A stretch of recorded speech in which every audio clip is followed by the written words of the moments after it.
Baina sente basasulwa sente bulungi netone ze balina basasula ate kumpi baina zikubira bikonde tebazifuna abaana banje ennaku zino tebakyasoma abali mu byalo. Ogenda kola otya mu kisanja kino okulaba ng'ensonga eno egonjoolwa ate era mu byalo eyo amasomero agasinga tegali nnyo kumpi n'abayizi bangi bakyatambula engendo empanvu. Ogenda kikola otya mu kisanja kino jjajja mwami? Now let's see how many primary schools do we have now? Government ones, if you know.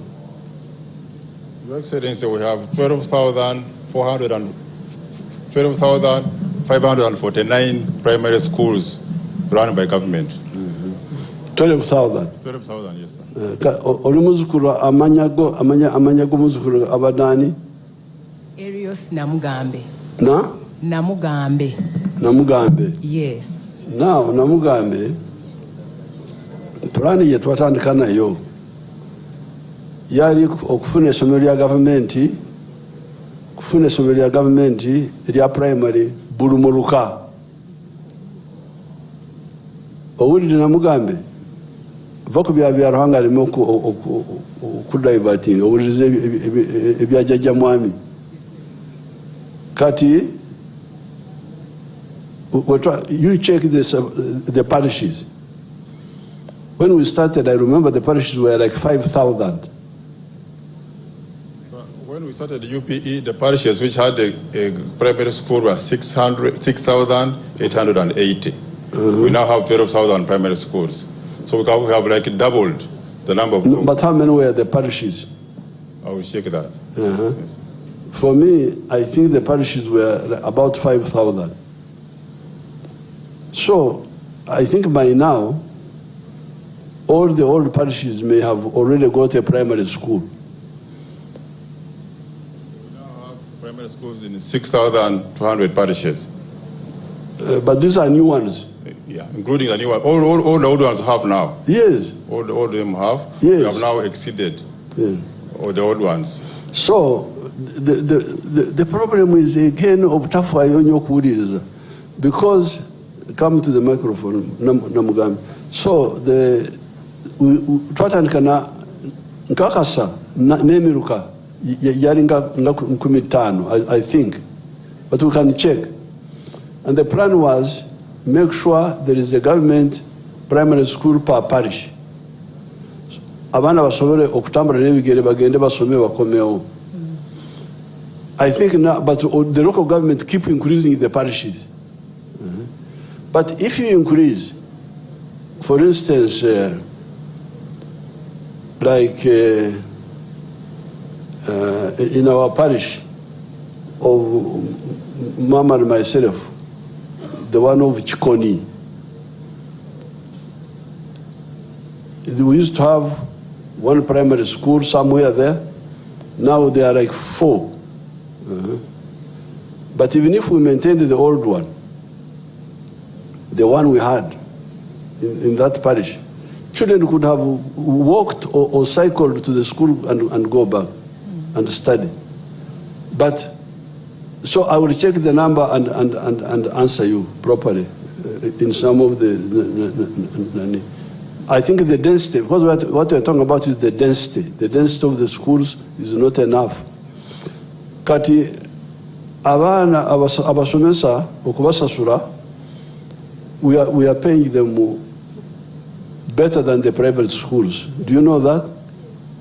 Emisala gye banyooma eya government. I think Mama would want to say something on that. Do you remember anything? She will check, but the emisala, people like Tayewa know something about, you know about schools. Come and say something.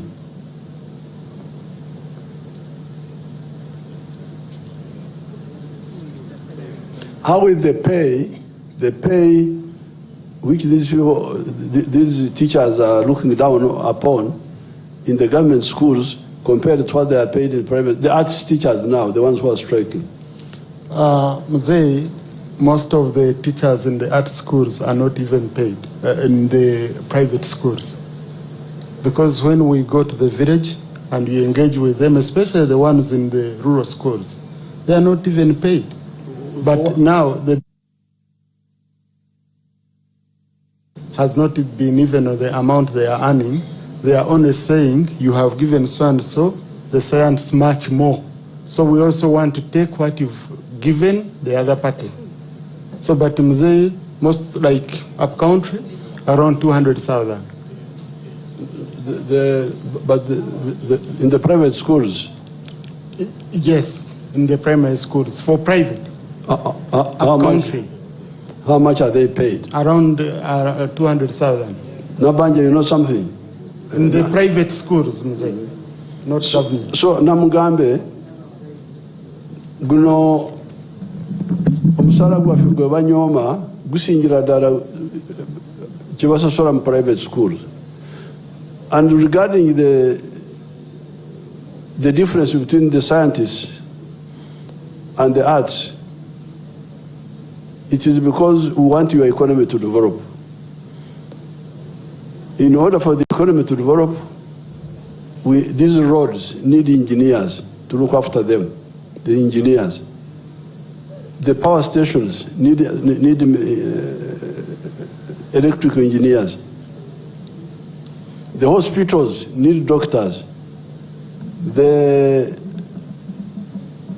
coffee and agriculture needs extension workers, scientists.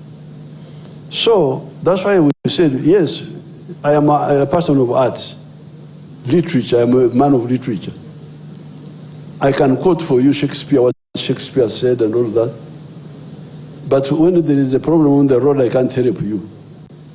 So we are saying, Banangi, let's start with the scientists because they are fewer, but they are needed immediately. Later on we shall go to the arts. For them they say, no, if we all don't get, nobody gets. Now that's what we cannot accept. Yeah. That is so much selfishness where you say, if I don't get, nobody else gets. In the bush, we had no food. I keep telling you this.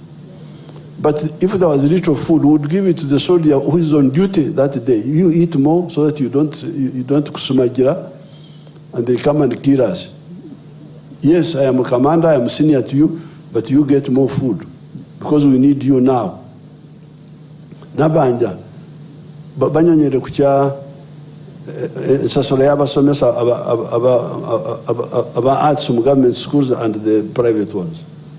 Ate yogera mu Luganda kubanga Oluganda olusinga olwange. Oweekitiibwa President, mu gavumenti omusomesa afuna essente entono ennyo, afuna $5,800 buli mwezi gross. Kakati mu private schools bafuna emitwalo okuva ku $2,000, abamu bafuna na 15 ate bazisasula mu bitundutundu, ate oluusi mu holidays tibabasasula. Oweekitiibwa President, waliwo abasomesa okusinziira ku budde bwe bamaze nga basomesa. Abasomesa abamu kaŋŋambe nga abaluddewo nga basomesa, naddala aba head teachers, bafuna wakati w'emitwalo 98 oluusi okutuuka ku million aba private.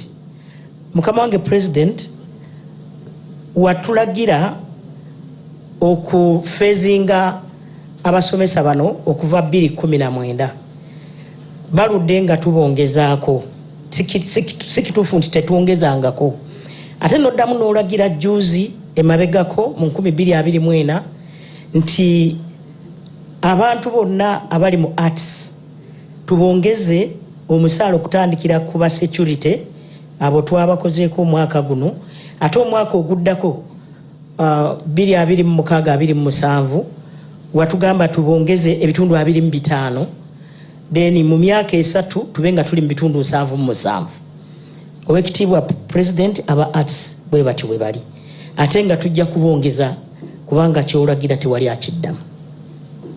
So Norwecho, those fellows are selfish. They don't tewaroza ku nsi yaabwe beeroza ko bokka. That's why we cannot. They should go back to work. They are very selfish. For abasirikale tubadde tufuna omusaala mitono emyaka gino gyonna myaka 5 mu 5 nze ndwana tebansosola olusi bwe bansosola katono naye nendwana ndi wano timundaba. Even now, you know how much salary I earn? Do you know Namugambe? They pay me 3.6 million. Nenjako 20% for the NRM. Mama on nasigaza ku account here 2.7 million. Nagani kuongeza omusala kubanga nagamba sisobola kweyongeza omusala when the abantu abakozi ba government abawansi bakyafuna ntono. So it's not salary, it is service and building our country, and then if we are still there we shall be well paid, if not our children will be well paid. Okuzimba ensi yaffe sikukayanira ebitaliiwo. Thank you so much. Thank you very much, and thank you to everybody. So Julius Msigu has dismissed us. Julius Muchunguzi, on behalf of the Commission, thanks you for coming. Very good. Thank you. Thank you. Huh? No, yes.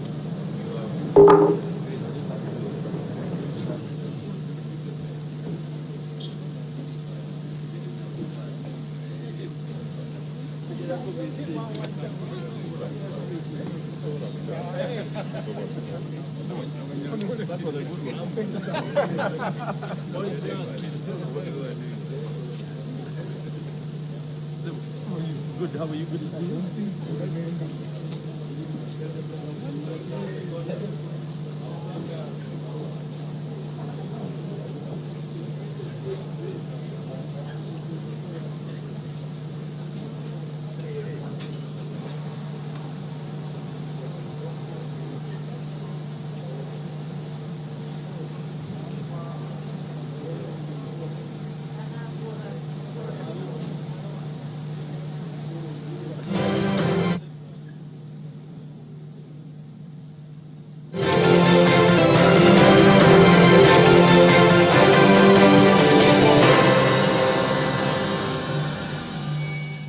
Of the day on UBC.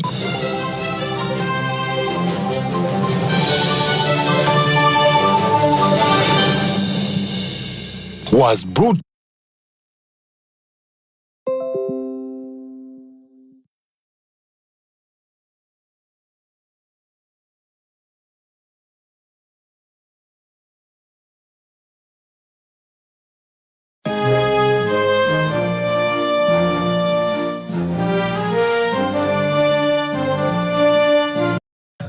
Let us receive the first aspirant for the 2025-2026 general election, Mr. Yoweri Kaguta Museveni Tibuhaburwa. And the protocol will lead the aspirant to his seat.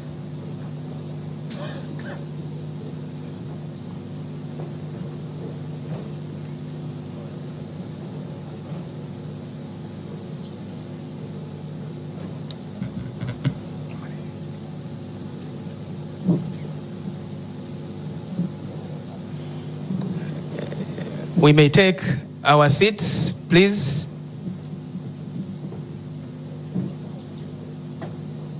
Let's take our seats, please. And Lord Chair, I hand over to you.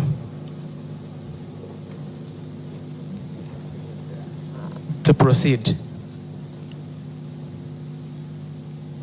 Thank you. Well, we are informed the first aspirant is here.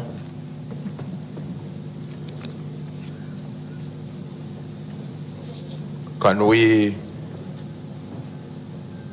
Can we have his nomination papers presented to the chairman, who is the returning officer for presidential nominations?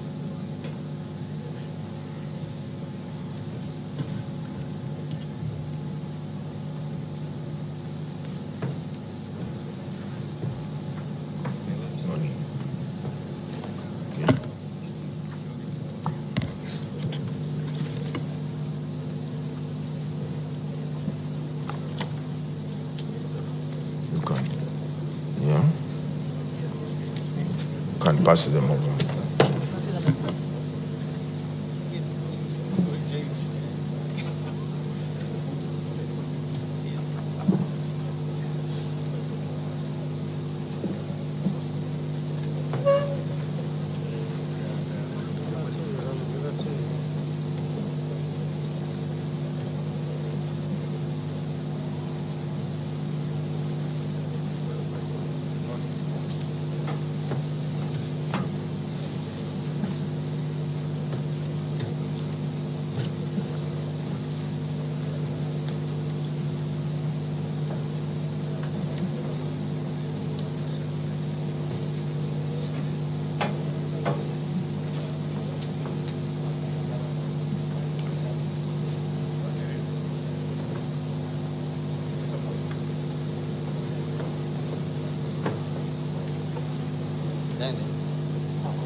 So for the people that are watching what is happening here, the nomination paper of the aspirant is being verified by the commission. The commission is checking for the declaration of consent by the aspirant. The commission is checking for proof of minimum formal education of advanced level standard or senior 6. The commission is checking for proof of registration as a voter and for the proposer and the seconder. The commission is also checking that the right photos for purposes of the ballot paper have been attached.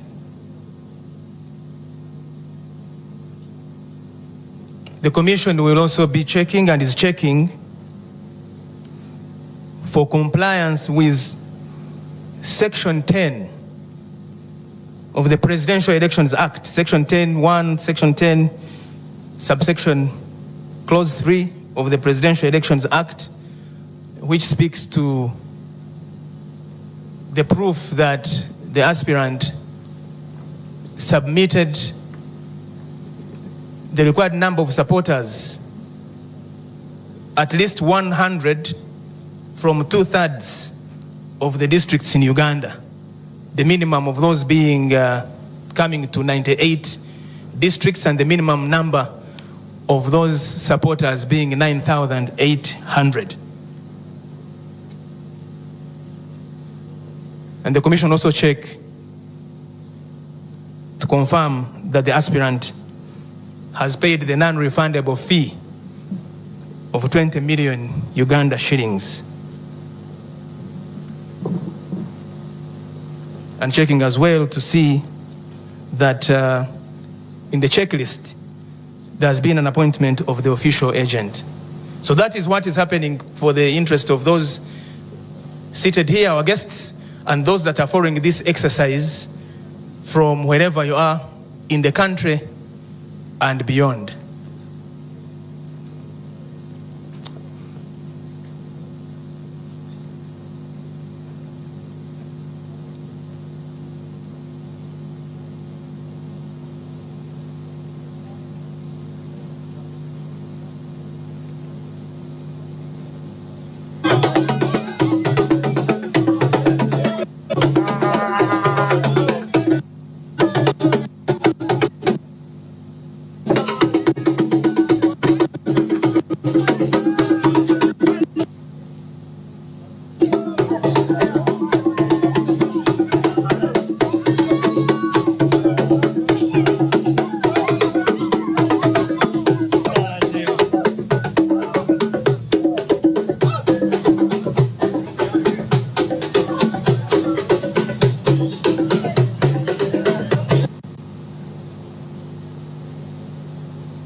So there is a team here, as you can see, the team of the staff of the commission that are checking all those particulars as has been outlined.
Kiseera kino kwagenda maaso n'okubanga atulaba abannakisinde ekya Patriotic League of Uganda basimbudde okwolekera wali Ikololo era nga bwogenda maaso n'okubanga olaba nga bakulembeddwamu National Vice Chairman ow'ekisinde ki Patriotic League of Uganda ate ne Head of Mobilization Horo Michael Mawanda saako ne bannakisinde kino okuva mu bitundu ebyenjawulo nga basimbudde wano inaggulu we bagenda okuba nga batambula nga balina oluseregende of course olw'emmotoka piki n'abantu abalala nga bwe tugenda okuba nga tukulaga ekifaananyi naye nga n'essanyu nalyo likyagenda mu maaso balaga okutambula kuno ogenda kwenda kutya bagenda mu maaso n'okuba nga balaga essanyu nga bagenda okuba nga batambula naffe weetuli okulaba tubalaga enteekateeka eno nga bwegenda okuba nga etambula.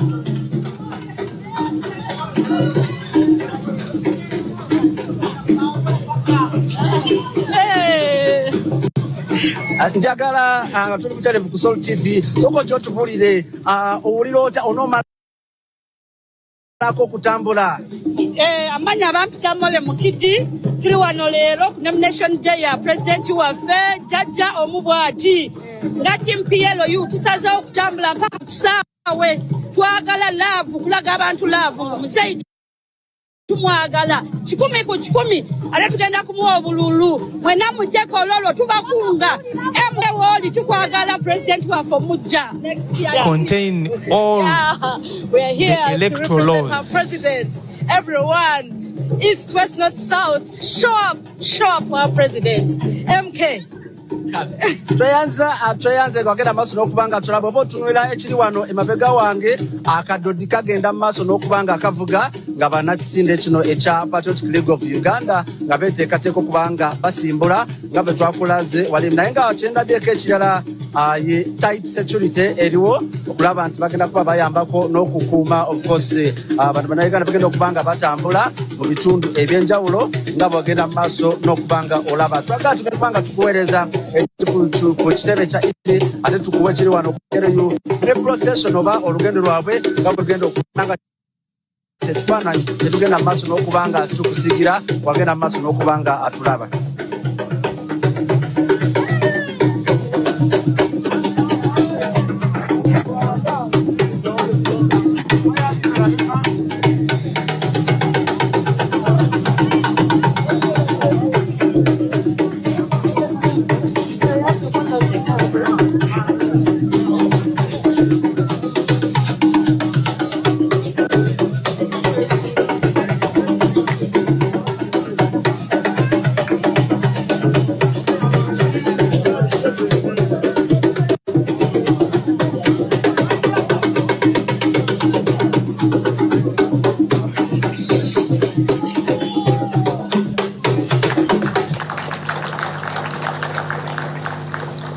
Therefore, I, Justice Byabakama Mugenyi Simon, being the returning officer for the nomination of presidential candidates, declare Museveni Yoweri Tuhaburwa Kaguta a duly nominated candidate in respect of the presidential elections 2026, he having fulfilled the nomination requirements under the Presidential Elections Act, Chapter 179.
Okay.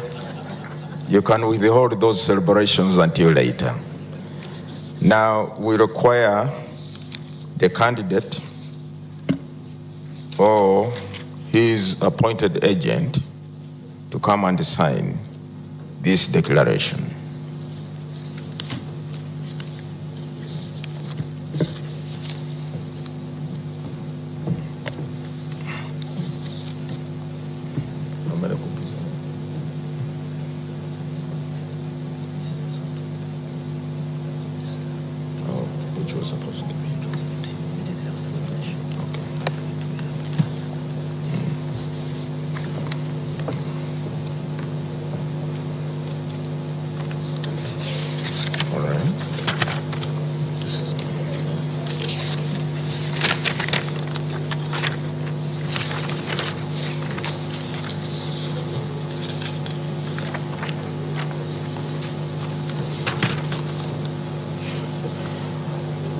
duly nominated candidate Museveni Yoweri Tuhaburwa Kaguta, you will be required to appoint an official agent who will coordinate your campaign meetings and media program, and also attend meetings on your behalf where necessary. Secondly, you will avail the commission with a schedule of your campaign meetings and media program as soon as practicable to facilitate the smooth harmonization of all the candidates' campaign programs countrywide. And thirdly, we sign a memorandum of understanding with the Electoral Commission on compliance with the harmonized campaign program timelines and guidelines. The law requires that upon nomination, the Electoral Commission shall avail the National Voters Register in a soft copy to the candidate. I hereby hand over the National Voters Register in soft copy form to your agent.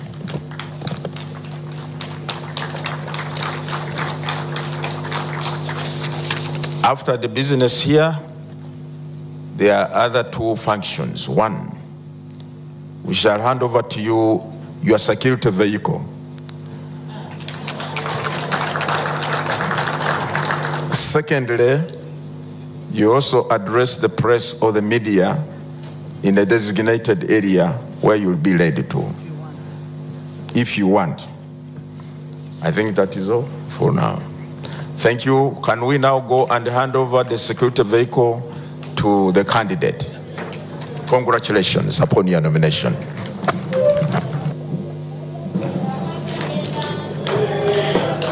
Members of the press, please get to the places where the place for the interview. Somebody is there to the protocol team, the commission leading the candidate now to his security detail, his security vehicle.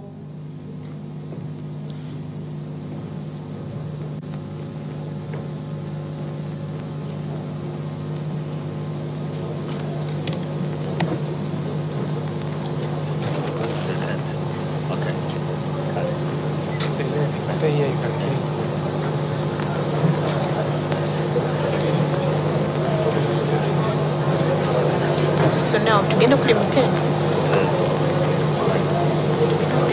Yeah, yes. That's the tent area.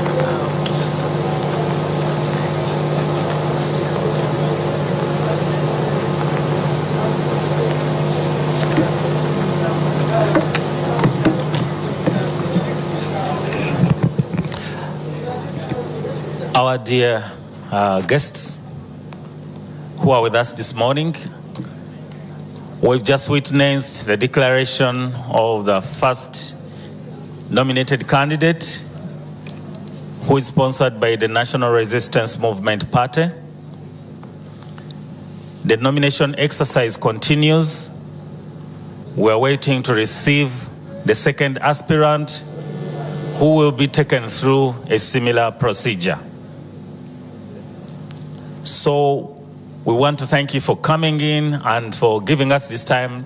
Our nominations go on up to 4 p.m. in the afternoon.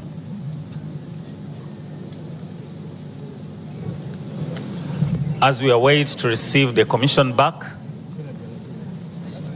we want you to feel at home, feel at the Electoral Commission. Thank you very much. DJ, you can give us appropriate interval music as we cross over into the next activity. Thank you very much.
Actually in place. So what is going on right now is actually ensuring that he gets that car that is going to use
Kata Ham7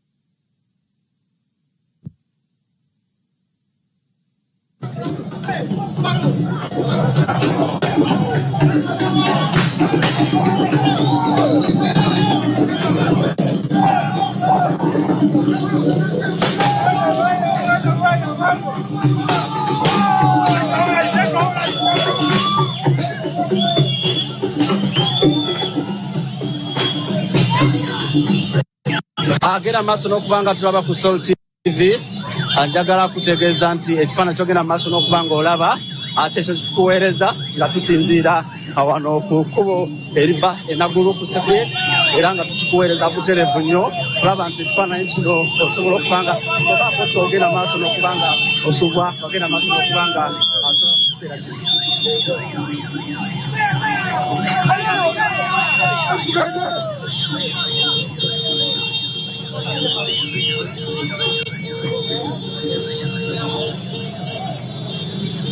Saawa zino agenda maaso n'okubanga tulaba twolekera Ekololo nga tuli ne bannakisinde ekya Patriotic League of Uganda era nga tukulembeddwamu aba boda boda nga bano bakulembeddwamu mobilizer oba akulira okukunga mu kisinde kya Patriotic League of Uganda Honorable Michael Mawanda ate nga ali ne National Vice Chairman Lwagira Michael Toyota Kaguta nga saawa zino tuli ku Gogo bypass wetutambulira okuva ddala wali ku kisinde oba office z'ekisinde ekya Patriotic League of Uganda then abolekere wali enagulu agenda kubanga bita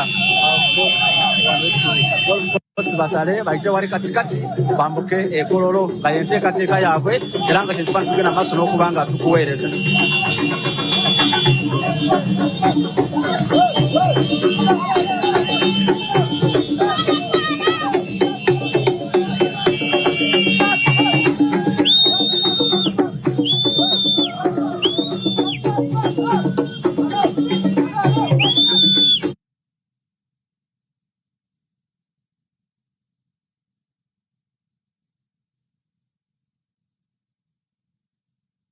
Vice Chairman Haji Gongo, Second Vice Chairperson Anita Mong, all the other Vice Chairpersons, members of SEC, all the other supporters of and leaders of NRM who are here, and those who are listening, I thank the Electoral Commission for doing the detailed work of studying the documents and approving our candidacy, our candidature. It's a lot of work, a lot of paperwork. I congratulate them. I congratulate the Electoral Commission. I want to thank the NRM members for again showing trust in me and electing me as the NRM chairperson for the period 1925-1931, and also for the flag bearer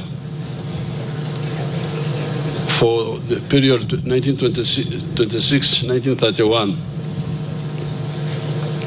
As we have discussed in our inner organs, but before I talk about the future, I hope nobody will accuse the Electoral Commission for campaigning for me. When they selected this site here, what I challenged the NRM media team to do is to go and get a satellite picture of 1986, if they can, of this area. Sometimes those pictures are there. Get a satellite picture of this area, this area, which they call Ruboa, Lweza. They mix them up. This whole area, up to Wewaja. If they could get the satellite pictures of 1986 of these areas, and now, then you would not have to campaign much. You just show.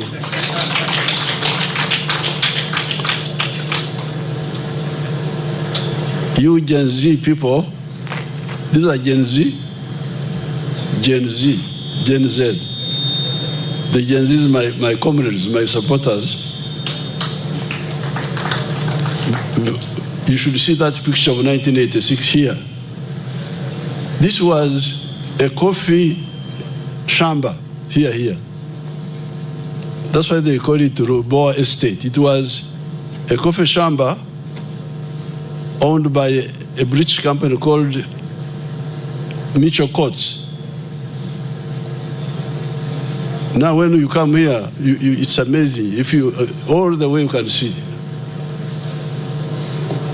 A satellite picture of 1986, and now would speak many words rather than just talking. And the whole of, if you want to show the whole of Kampala, 1986 from the satellite, and now, just the picture. So where we are moving to now is to, again, convince the people of Uganda of what has been achieved in the past and what we are planning to do now. At Kololo, I will say more in the afternoon, but really we have got two major thrusts. Thrust number one is to work with the middle class and the investors from outside to completely transform Uganda from a lower middle income country, which we are now. We are no longer a least developed country, we are now a lower middle income country, to high middle income country moving towards first world country. I think the idea is that in this Kisanja, which we are now concluding, if you check the figures, the GDP of Uganda has doubled, apparently. I had not bothered to check that, but they pointed it out. That at the end of the last Sanja, we were like 34 billion. We are now 66 billion. It's really, I don't know why NRM doesn't talk more about some of these things, because they are really remarkable. To double the size of GDP in one term is not a mean achievement. And this is what we intend to do in this coming term. And things are now much faster because we have everything that we didn't have in the past. We have electricity. We have the roads, although we need to repair some of the others. We have the telephones. We have the manpower, the educated people. We have the peace. That's why we are being flooded with more investments. Because people in the world are looking for a peaceful area, a peaceful and profitable area where to invest. That's why there's one of our Asian people, the one who was heading the Uganda-Indian Association, I've forgotten his name, but he always tells me about Uganda being a land of the 3 Ps. Peaceful, profitable, and something else, 3 Ps. Peaceful, profitable, and some other third one. It has got everything. They are coming because there is peace. But on the other side, we, the NRM people, need to ensure that all our population layers get involved. This is where we have some challenges. And this is where we need to address what I always call the mass issues, the issues of the masses. Number one, everybody to be involved in the money economy with the Kibaro. That's number one. Number two, education. Free education for our children of the poor in government schools. For all children in the government schools. The rich ones can take their children to private schools. Number three, the roads. Making sure that the tarmac roads are repaired on time so that we don't have to lose time and then get potholes and then come late and do so more expensively. But also, the Maram roads are maintained. And the money is always sent.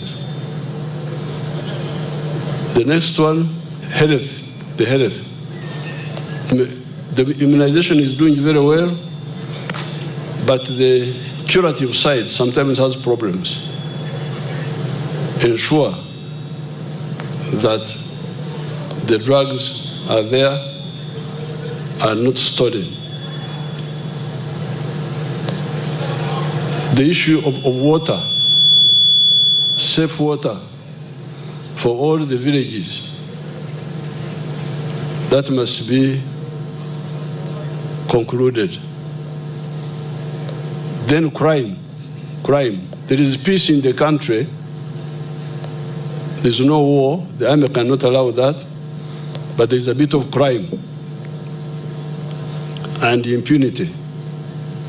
Criminals who are not handled because of some corruption among the people involved.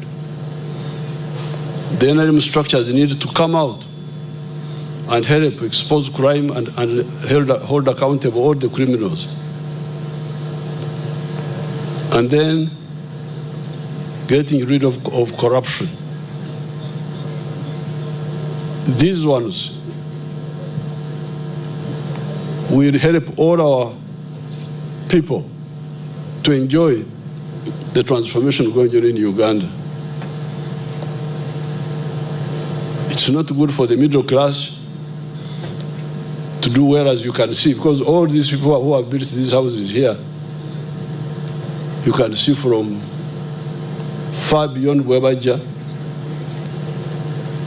areas which were bush are now high value properties. They are owned by some people, the middle class. But we want the wananchi, all the wananchi, to benefit. So this is the double mission in the coming Kisanja. Continue empowering the middle class, the investors, whether local or from outside, but make sure that the masses are all involved. I thank you. We shall say more as we go along. I thank you, and I wish everybody good luck.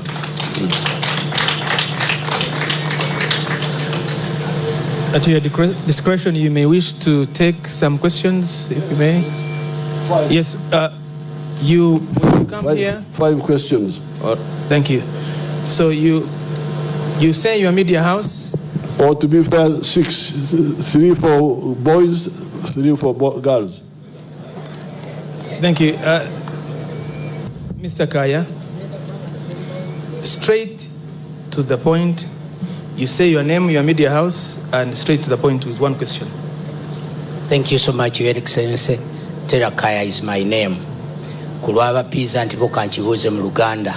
Your Excellency, mu myaka gino waliwo abantu bangi abakyagobwa ku ttaka naddala abakadde babakoonedde amayumba. Waliwo ne mukono eyo eyali omulwanyi wo Musa Mwanje, family eri displaced. Ensonga y'ettaka naddala mu Buganda ogenda gitunulira otya? Ensonga y'ettaka faba NRM twagikolokodda musiye n'omuteeka erufuga ettaka eryajja luvannyuma twalemerawo ne tugamba nti ow'ekibanja talina kugobebwa ate obusuulu bulina okubeerako ekikomo. Kati abo bonna bye bakola bimenya amateeka. Awo wenenyeza ba RDCs bange tebandikiriza ekyo kubeerawo kubanga ebiragiro tibikiriza omuntu yenna kugoba ow'ekibanja oba okumutemako ekibanja ekyo. Olusalo olwo twaluwangula dda mu biragiro. Soma ebiragiro, bamwita Kaya, osome ebiragiro by'ettaka olabe ow'ettaka takkirizibwa kugoba ow'ekibanja. Babikola mu bumenyi bw'amateeka. And because kati kyemukola mulonda ababaka ba NRM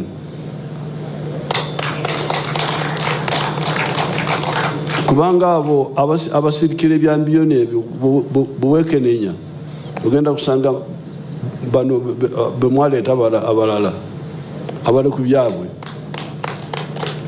Ate ne bwe twali tulwana mu by'ettaka baali batuwakanya, baali tebaagala kulwana kuwa ekibanja, ffe tulemera kuwa ekibanja. Soma ekiragiro ky'ettaka nga bwekiri, tekikiriza. Tokkirizibwa kugoba ow'ekibanja, tokkirizibwa kumutemako ekitundu ky'ekibanja kye, ate obusuulu buliko ekikomo. Ate government Minister of Lands yabukiriza si bw'amaanyi. Ab'amataka b'emulugonyo olwo ne bagamba nti siringi 10,000 lwokka olwaliwo mu budde obwo nti tirulina makulu. Ne mbagamba nti mulaba abaserikale bankubira salute eruko sente meka. Obusuulu obwo salute yokka nti sebe nkutegedde. Olusalo olwo twalwana ne tulwangula. Banambozi bali babalimba wano nti bebagamba nti ettaka lya Buganda lyabasenze si lyabamayiro bokka. So the issue is implementation, not the law, because we handled it.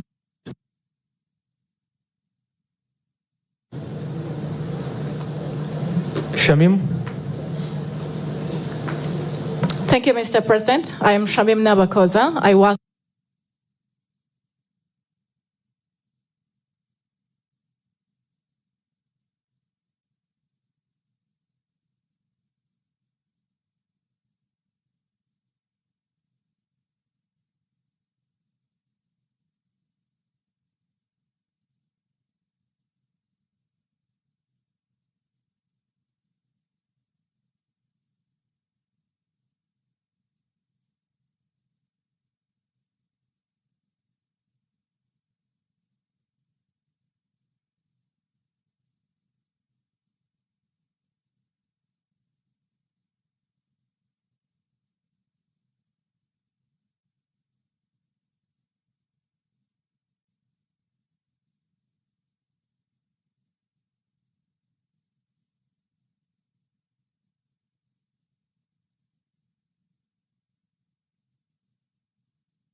Secretariat or HBA cha Patriot League of Uganda era bagendera okutugira enkololo ng'ate namungi waba wakisibano ng'abegase ekyo ekifaananyi kyetugenda mu maaso n'okubanga tukuweereza twagenda mu maaso n'okubanga tulaba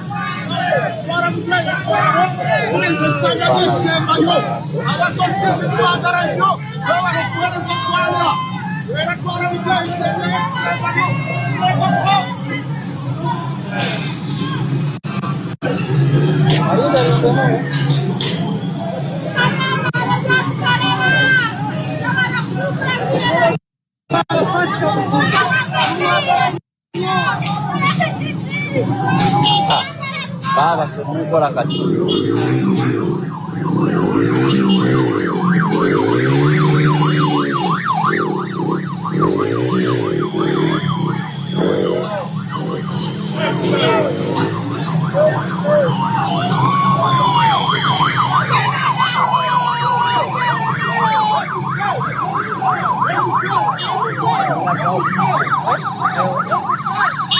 okagenda maaso n'okubanga tulaba ku Sol TV ekifaananyi kigenda maaso n'okubanga tukuweereza tutuuse ku luguudo olwa katikati nga twambuka ku kisaawe ekololo awali emikolo emikulu era ng'omukulembeze w'eggwanga agenda kubanga ayogerako eri abawagizi be oluvannyuma lw'okumaliriza okukakasibwa ekibiina ekitwala ebyokulonda akakiiko oluvannyuma lw'okukakasibwa akakiiko akatwala ebyokulonda aka Electoral Commission nga omu oba munnakibiina ekya NRM agenda okubanga abakwatira bendera ku kyokuvuganya obwa pulezidenti era nga abawagizi babano bambuka oluguudo lwonna lukwatiridde okuviira ddala wali ekatikati okwambuka wali ekololo so kyekifaananyi kyengenda mu maaso n'okubanga nga nkuweereza wagenda mu maaso n'okubanga atulaba so mujja kunzikiriza wano nja kubanga mbalaga njagala kutegeeza nti amakubo agasinga agayingira ekololo agasinga go gatagenda mu maaso n'okubanga gaggalwa era nga ab'ebyokwerinda nabo bakyaliwo ekifaananyi kyengenda mu maaso n'okubanga nkulaga bodaboda ez'aba PLU n'ez'abantu aba bulijjo nazo weeziri Honorable Michael Mawanda ne team bano bakulembedde bagenda mu maaso n'okubanga batambula era nga kyekifaananyi kyetugenda mu maaso n'okubanga tukuweereza bagenda mu maaso n'okubanga tulaba ku Sol TV. Batambudde n'akubujukiza wali nga tusimbula nti omusumba wa House of Prayer yabasabidde esaala yabasimbudde bano ne batandika paka okutuuka wano bagala 80% for Muzeyi Museveni 80% for Muzeyi odekolomo wa chairman General MK katika bagala tugenda kubinominatinga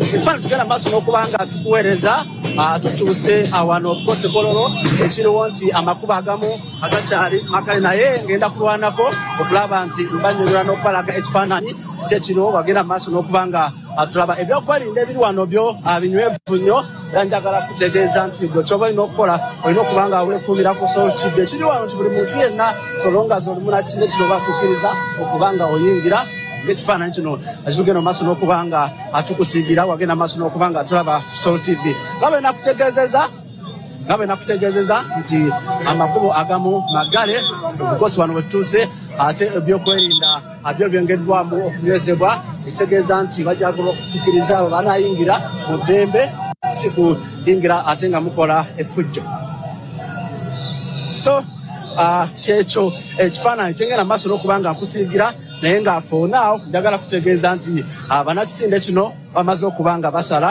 okuyingira wano Kololo naye wadde nga tebanaba kuba nga batuuka munda ebyokwerinda bigenda maaso n'okuba nga bigezaako okubaako gatangira olwa ebyokwerinda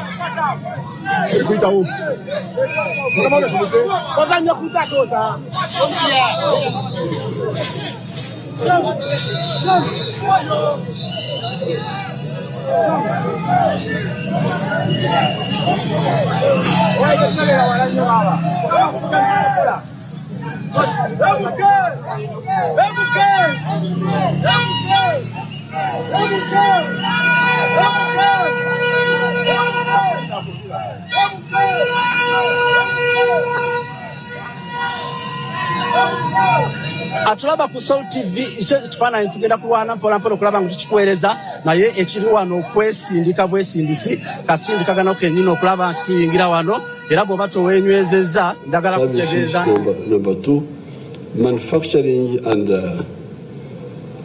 artisanship number 3 commercial agriculture number 4 there is no other way. If anybody tells you there's another way of how the young, whether you are young or old or ancient or modern, these are 4. If there's anybody who knows another sector, I have forgotten. Of course, there is government service, public service, but it is also a service. Here they call it public service. There's also political service, politicians. That is also a service. But the problem with the public service is that the jobs are very limited. The whole public service is 480,000. All of them, soldiers, policemen, spies, rumor mongers working for the government, corrupt civil servants, all of them together, 480,000. Population of Uganda is 46 million. How can the government be a solution? It's not a solution.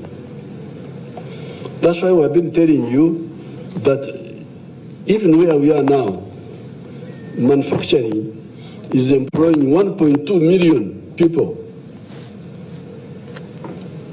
That is almost 3 times compared to what the government is employing. Services are employing 5 million people. The agriculture is employing 3.6 million. But I have told you, I've given the example of Nyakana or Fort Portal, who is using 1 acre in commercial agriculture with the Chivaro, and he's getting very good money, and he's employing 15 people. And I've told you that if people with 1 acre, 7 million of them, if each one employed 15 people, it would create 105 million jobs. More jobs than all the Ugandans. And it can happen. That's what happens to you people when you go to China, to Japan to do HAU. You get jobs which the Japanese are not doing. They don't have enough people to do those jobs. Here we can do it here. If you listen to our message, the 4 sectors, I challenge anybody in Uganda, abroad, or wherever, tell me the other sector which I have forgotten. And wherever the sector, you tell me. challenge them. We put it on the radio and say, Museveni has challenged the people. If you know another sector has forgotten, bring it up. So, this is the answer for those young people. When you say young people, I am a former young person. Don't you see me here?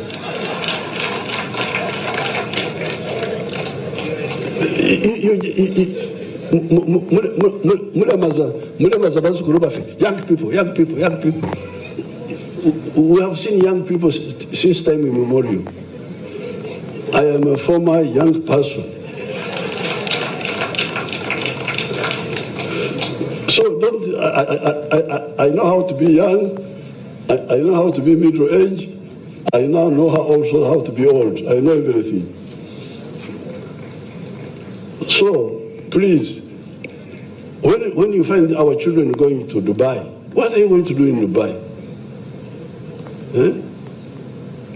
Here we have got more potential for more jobs than the Dubaians can have. We've got everything here. Muleko bugaga wano ni mugende yuko okukola ngabaddu gye mugenda. There's UN now, there's something UN is going on. Nze ndi wano mbyange. Fortunately, I've got my young people, they are there in the UN. I can send you there to the UN. Nze ndi wano. Okay, how many remaining? Oweekitiibwa President, Shamshad Naluja. The other man, Julius Muchunguzi, is now doing some work. He has been around for some time, rumor mongering. Ani muzukuru? Nalongo Shamshad Naluja, okuva ku Kitebe TV. Olw'abantu bawansi ngenda kozesa Luganda.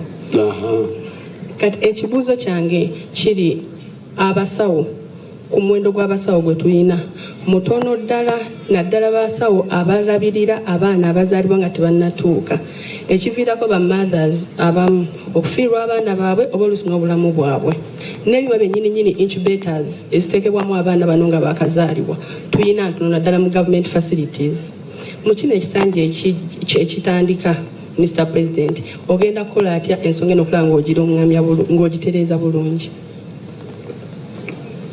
To explain well, I may have to use English. Narongo will have to forgive me. It's okay, Mr. President. Because the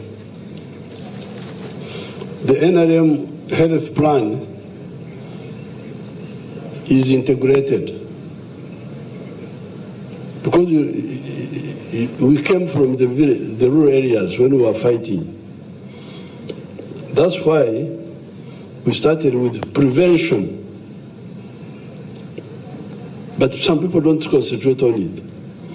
And the prevention meant you take the health care up to the sub-county. Have a health center 3 there. That health center does immunization, which is doing very well. That's why you are all here. You show me an NRM child who is lame because of polio.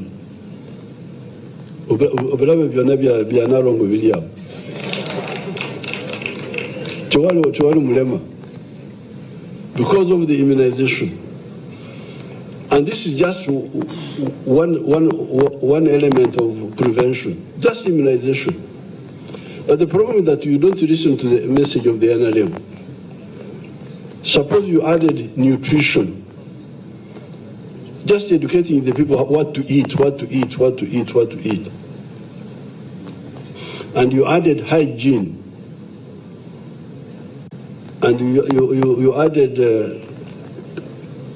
careful lifestyle.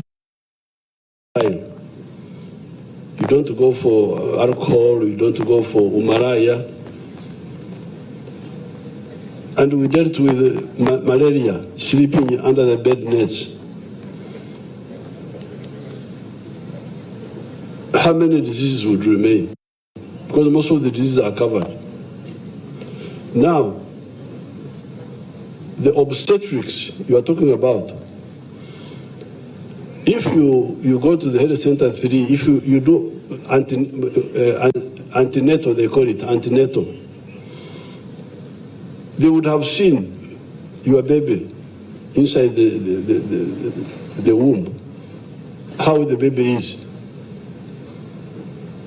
But people don't do that.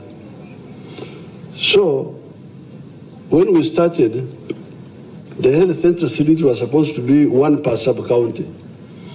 At that time, we had like 2,000 sub-counties. I'm sure I have not checked.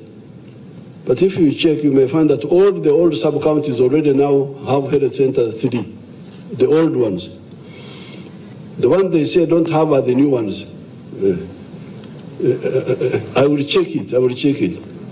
And the reason we selected the sub-county is that it is because I know what a sub-county is.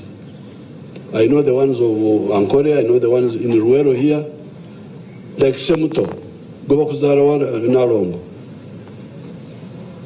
Masaka Sera. Masaka sijimanyi bulungi abana buddu abo nabayita mbuyisi. Naye Ruero, jemanyi. If you take like Semuto sub-county, from Semuto to the boundary with Makurubita, just 2 miles, Mawale. From there to the boundary with Kapeka, like 3 miles. So the reason we said health center 3 at the sub-county, you could even walk to the sub-county. You didn't even have to use means. But people don't concentrate on this. They don't listen. They don't. So if there was this proper antenatal, a lot of those problems could be avoided. But I have heard your statement about the premature and the incubators and all that. I will check. That one I don't want to talk about what I'm not sure about. Thank you so much. But I can tell you, if we use the prevention, you get rid of 70% of the sicknesses. Yeah. The last one. Neyanza nnyo His Excellency amanya nze mwesigwa David nga nkola ne Galaxy TV mugw'omukaaga lwe nali mu State House. His Excellency natuusa ripooti gye wali nga nkugamba nti amalwaliro naddala ery'emukono Kayunga ne Namuganga Health Center sire mulimu obuzibu bugamba nti mu ddwaliro ly'emukono General Hospital zituuka ssaawa 10:11 kiba katako kubaga muveeyo ku bitanda mugende ebweru ne weekanga omwana eyazaddwa nga ali mu mbeera ennungi ng'afunye ammonia kusensuleta report endala Kayunga General Hospital oxygen plants zaazikira ka system akamulamba n'ekitundu nenkuleetera Namuganga Health Center 3 nti eddwaliro ddamba lina abasawo 4 naye weekend tekola.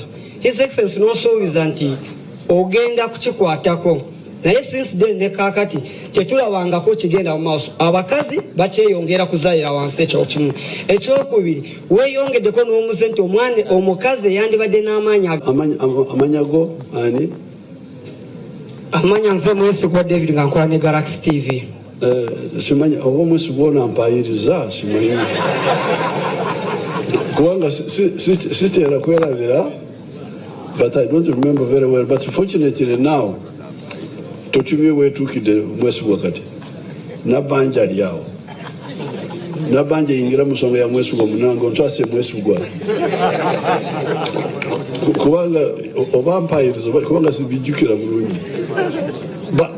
But mwesigwa, you see what you are saying, omanyize ekindabye wano mu Uganda kunyooma simanyi okunyooma obutafaayo obutawuliriza. Mwesigwa sooka owulirize onakolagana ne nabanja oluvannyuma simanyi oba kunyooma oba ki kubanga owulira byagamba omujjuzo oguli mu district hospital Mukono gyagamba is already a district hospital. Kayunga is a district hospital. The plan was decentralize all those problems.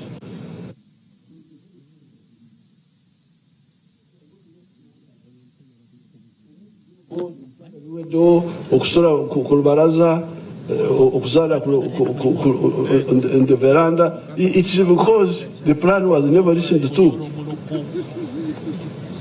Because how many people are giving birth in a sub-county? They are not the same numbers when you gather to, you bring all the Bakunja, you bring all the other people, they all come to Mukono.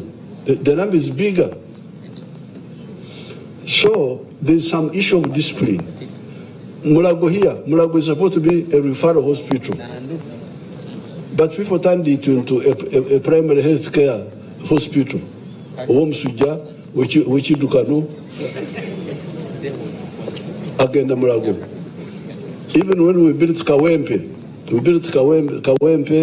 we built this other one, Chirudu, said, Mutanikire, Bona.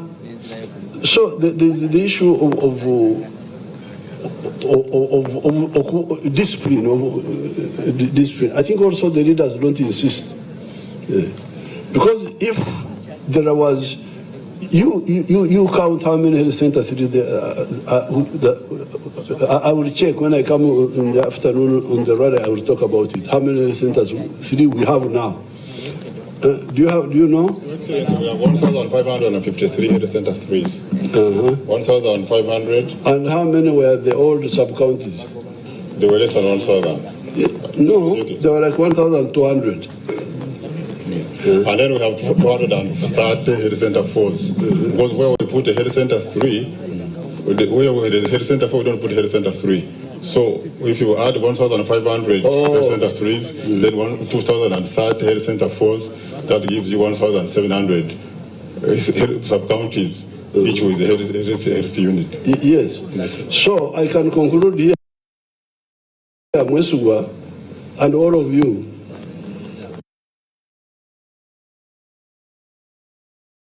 by giving you example of our time. Mom and myself, we were born in a place called Ruhama. Ruhama was together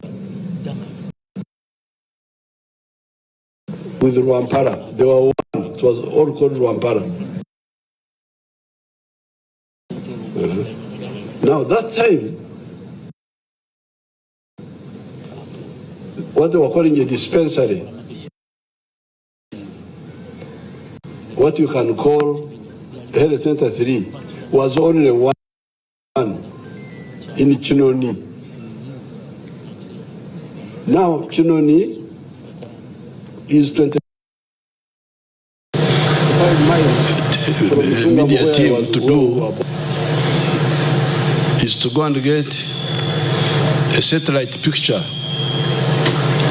of 1986, if they can, of this area. Sometimes those pictures are there. Get a satellite picture of this area. This is Good Morning Uganda. They call it Lweza,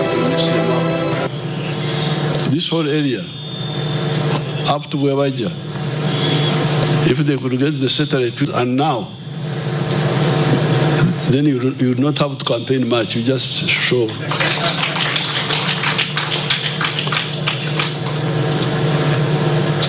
You Gen Z people, these are Gen Z, Gen Z, Gen Z.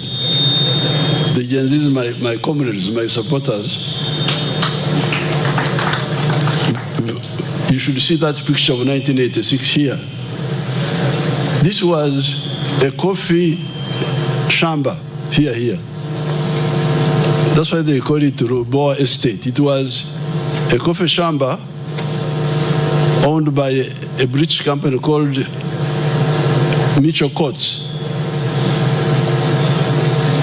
Now when you come here, it's amazing. If you, all the way you can see. A satellite picture of 1986 and now would speak many words rather than just talking. And the whole of, if you want to show the whole of Kampala, 1986 from the satellite, and now, just the picture. So where we are moving to now is to, again, convince the people of Uganda of what has been achieved in the past and what we are planning to do now.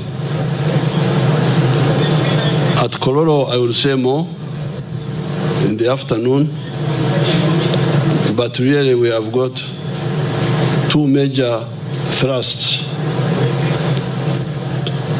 Thrust number one is to work with the middle class and the investors from outside to completely transform Uganda from a lower middle income country, which we are now. We are no longer a least developed country, we are now a lower middle income country, to high middle income country moving towards first world country. I think the idea is that in this Kisanja, which you are now concluding, if you check the figures, the GDP of Uganda has doubled, apparently. I had not bothered to check that, but they pointed it out. That at the end of the last Kisanja, we were like 34 billion. We are now 66 billion. It's really, I don't know why NRM doesn't talk more about some of these things, because they are really remarkable. To double the size of GDP in one term is not a mean achievement. And this is what we intend to do in this coming term. And things are now much faster because we have everything that we didn't have in the past. We have electricity. We have the roads, although we need to repair some of the others. We have the telephones. We have the manpower, the educated people. We have the peace. That's why we are being flooded with more investments. Because people in the world are looking for a peaceful area, a peaceful and profitable area where to invest. That's why there's one of our Asian people, the one who was heading the Uganda Indian Association, I've forgotten his name, but he always tells me about Uganda being a land of the 3 Ps. Peaceful, profitable, and something else, 3 Ps. Peaceful, profitable, and some other third one. It has got everything. They are coming because there is peace. But on the other side, we need to ensure that all our population layers get involved. This is where we have some challenges. And this is where we need to address what I always call the mass issues, the issues of the masses. Number one, everybody to be involved in the money economy with the Kibaro. That's number one. Number two, education. Free education for our children of the poor in government schools. For all children in the government schools. The rich ones can take their children to private schools. Number three, the roads.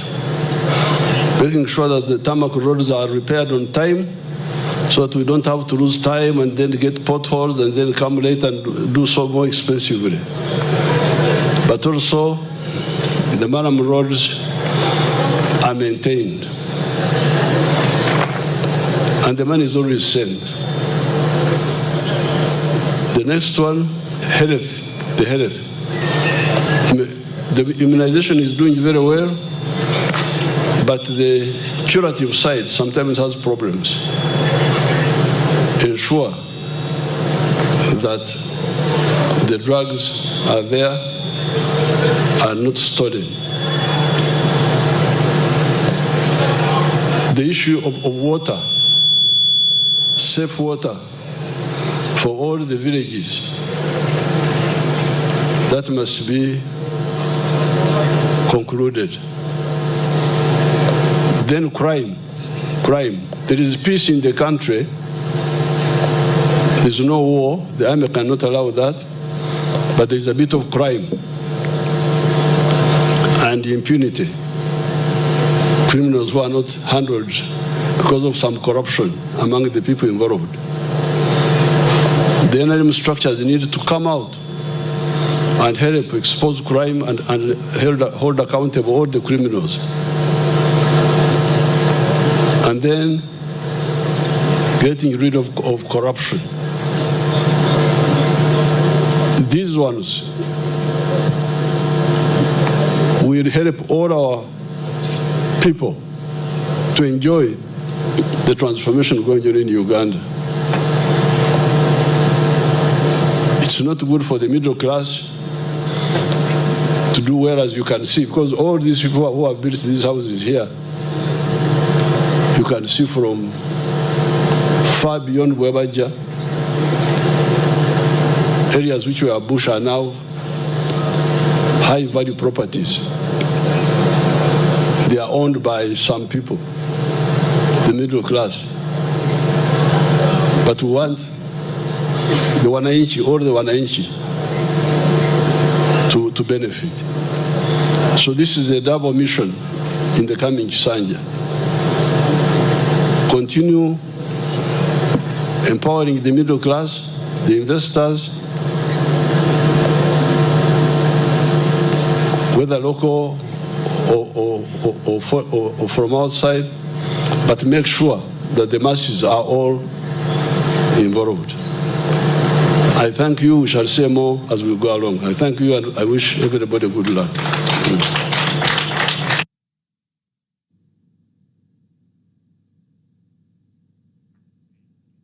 Kale, you're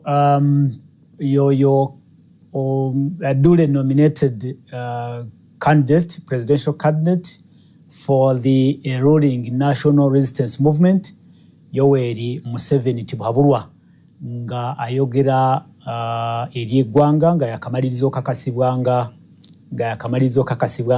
candidate agenda okuvuganya mu kalulu aka 2026.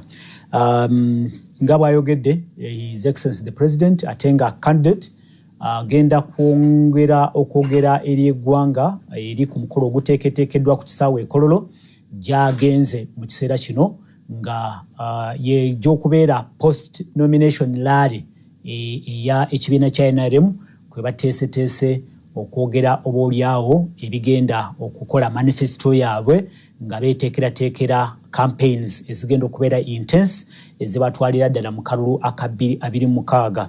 Naye nkujjukiza nti oyo nga yasoose ate waliyo abalala bagenda okubanga bajja nga bwe tugenda okubanga ebifaananyi tubikuwa butereevu. Batutegeeza nti ku ssaawa 7 wajja kubaawo omulala ajja eri akakiiko okusunsulwa, era ne ku ssaawa 9 waliwo omulala ajja okubanga naye ajja okusunsulibwa. Olwo nno olunaku olusooka day 1 eya nominations ebeere ng'eggalibwawo, ate tulinde ebinaagenda okubaawo olunaku olw'enkya nga akakiiko kagenda maaso n'okusunsula oba okukakasa abo abeesimbyewo okuvuganya ku bukulembeze bw'eggwanga Uganda.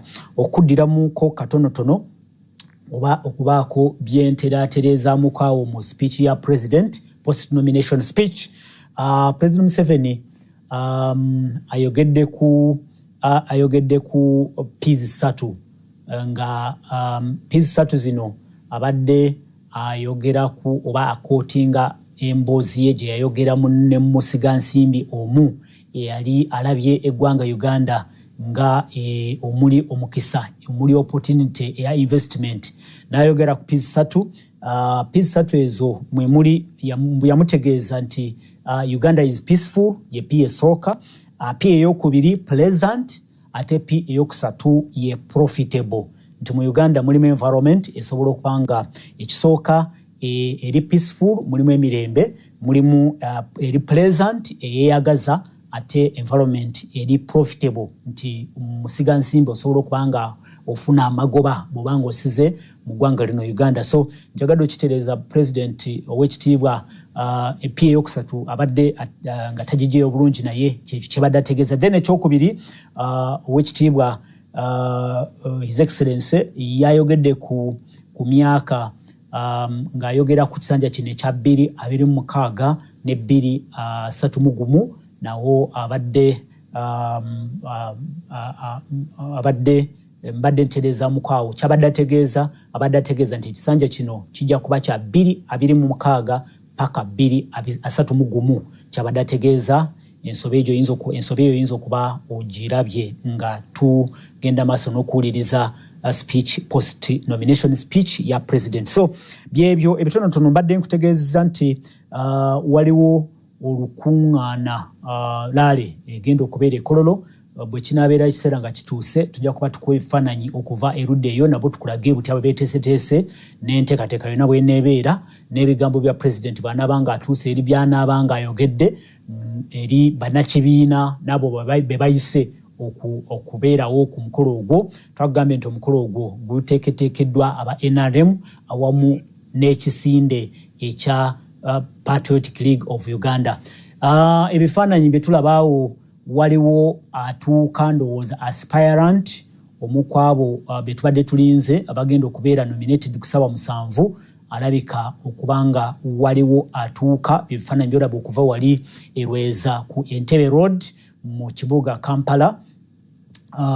Bw'anaaba nga atuuse kyemanyi nti ajja kugenda butereevu eri tent omuli bannakakiiko okuli returning officer ate nga ye ssentebe w'akakiiko Justice Simon Bebakama kwe kuli deputy we Honorable Aisha Rubega mpozi ate ne bannakakiiko abalala bonna awono nga bwe nakulaze oba bwe naalambuludde ebyetaagisa mu kiseera kino ekya nomination abiweeyo empapula oba n'ebyo byawaddeyo bitunulwemu bwe binaaba nga yoyo yennyini ye Elton Joseph Mabirizi omulabye ojja kumulabaawo. Yes, oyo ali mu suuti eya grey Elton Joseph Mabirizi y'omukwabo abagenda okubanga mu kiseera kino basunsulibwa okubanga bavuganya ku kifo ky'obwa president. Elton Joseph Mabirizi gwe mulundi gw'ogusoose nkakasa nti gwe mulundi ogw'okusatu yali mu ka 2011 nja kubanga nkakasa maaso awo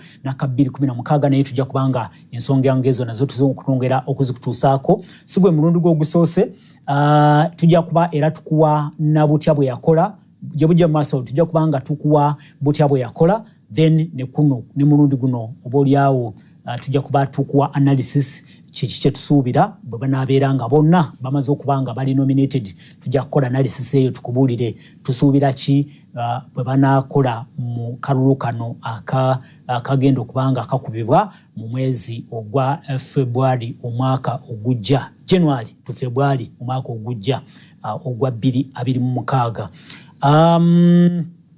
Elton Joseph Mabirizi amaze okubanga atuula mu ntebe wali okubanga asunsulwa naye ate nkujjukiza nti neera waliyo omulala gwe bakyalinze olunaku olwaleero okubanga naye alabikako eri akakiiko nakutegeezeza nti si mulala ye Robert Kasibante ku lwa ekibiina ky'ebyobufuzi ekya National Peasants Party.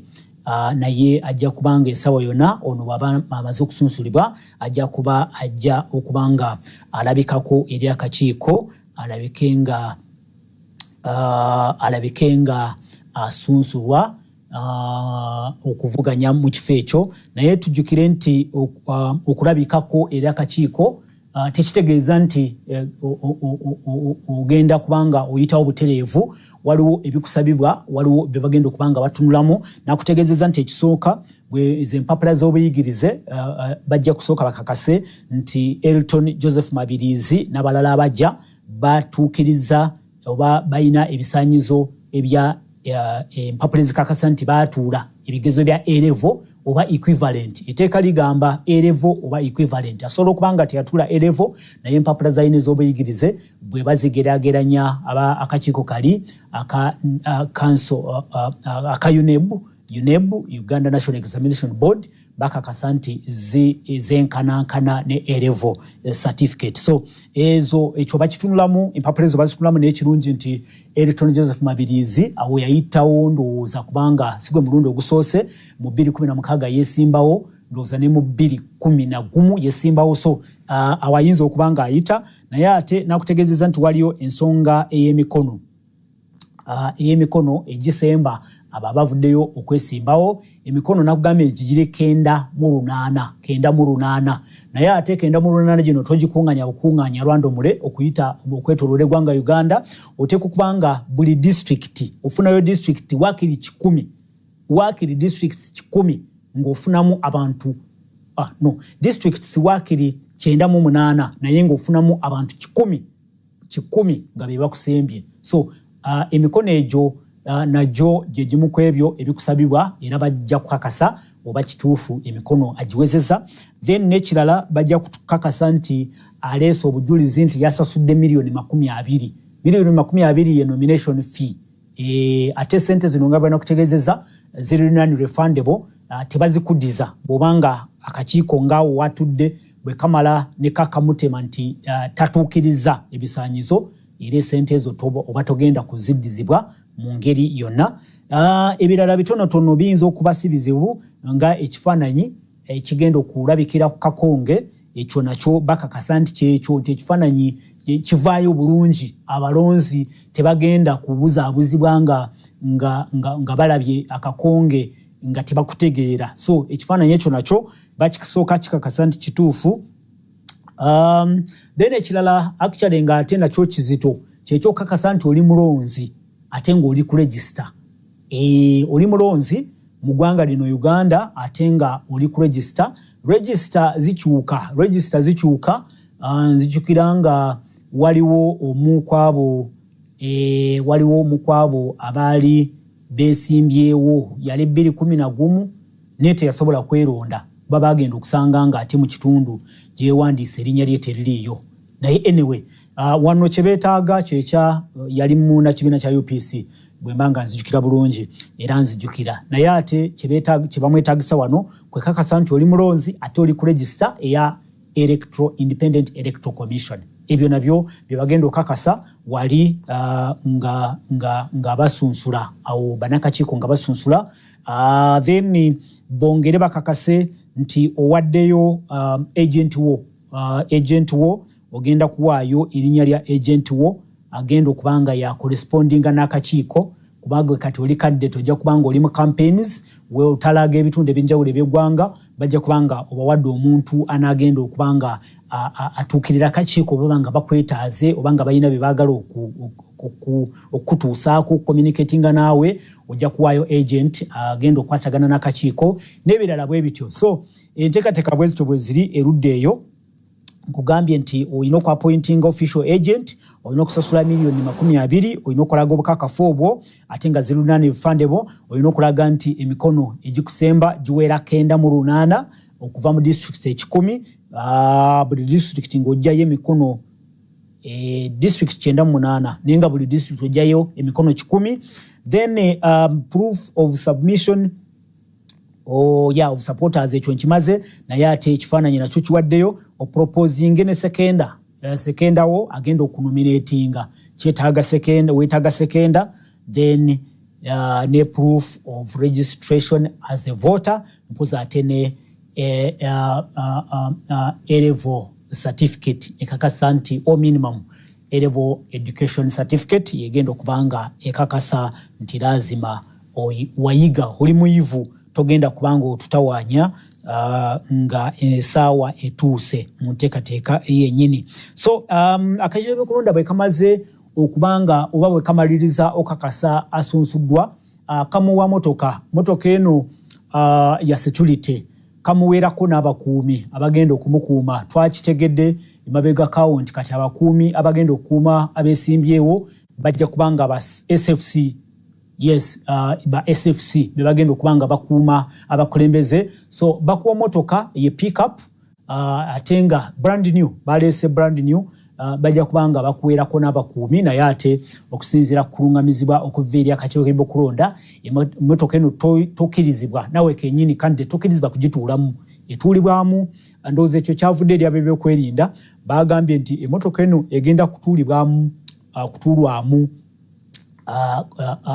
agenda komanda kubanga abajasi bano bateeka okubeerako komanda yagenda okutuula motoka eno, mutuulemu driver agenda okugivuga, then bakuwe n'abajasi abagenda okutuula emabega nga bagenda maaso n'okubanga bakukulembera bw'obanga ogenda okusagula akalulu mu nteekateeka yennyini. So emmotoka nayo twalabye candidate asoose Yoweri Kaguta Museveni Tibwabulwa bamuwadde emmotoka eyo egenda okumukuuma weewaawo ye of course abadde ne presidential security detail ina privilege eyo, naye ku mulundi guno omukulu Elton Joseph Mabirizi n'abalala bagenda okujja okuvaawo wennyini awo ku kifo ekyo ekirweza, ajja kubanga agenda n'abakuumi abatagenda kumuvaako okumala ebbanga lyonna lino erya campaigns paka bwe banaabeera nga balangiridde akalulu. Kino tukitegere bulungi. Abakuumi bano babakuwa okuva kati ku ssaawa eno nga waakamala okubeera nominated paka bwe banaalangirira akalulu, awo nga abakuumi babakomyawo babakuggyako awo nno mu mwezi ogw'omukaaga omwezi ogujja. So enteekateeka bwetyo bweri, bajja kuvaawo nga status ekyuse, ojja kubanga tokyali muntu wa bulijjo, ojja kubanga oliko security gulugulu, oli national asset, ate n'ekyokubiri oli mu mikono gy'akakiiko k'ebyokulonda. Buli kyokola kyonna oteekwa kubanga oli mu mikono gy'akakiiko k'ebyokulonda, ekikutuukako kyonna abuuzibwa kakiiko k'ebyokulonda kubanga oli mu mikono gya akakiiko akak'ebyokulonda. Enteekateeka yeeyo egenda maaso. Ndowooza tulinze okulaba nga okusunsula kutandika. Simanyi ekifaananyi nja kuba ntegeezebwa oba yawaddeyo dda empapula ze bazeekebeje mu kiseera kino kyennyini, kubanga kukusinziira ku program owekitiibwa Elton Joseph Mabirizi abadde wa kujja ku ssaawa 6 gwennyini, nomination ye ebadde scheduled okutandika ssaawa 6 gwennyini, naye batutegeezeza nti wabaddewo essimu eyabakubiddwa eri akakiiko k'okulonda.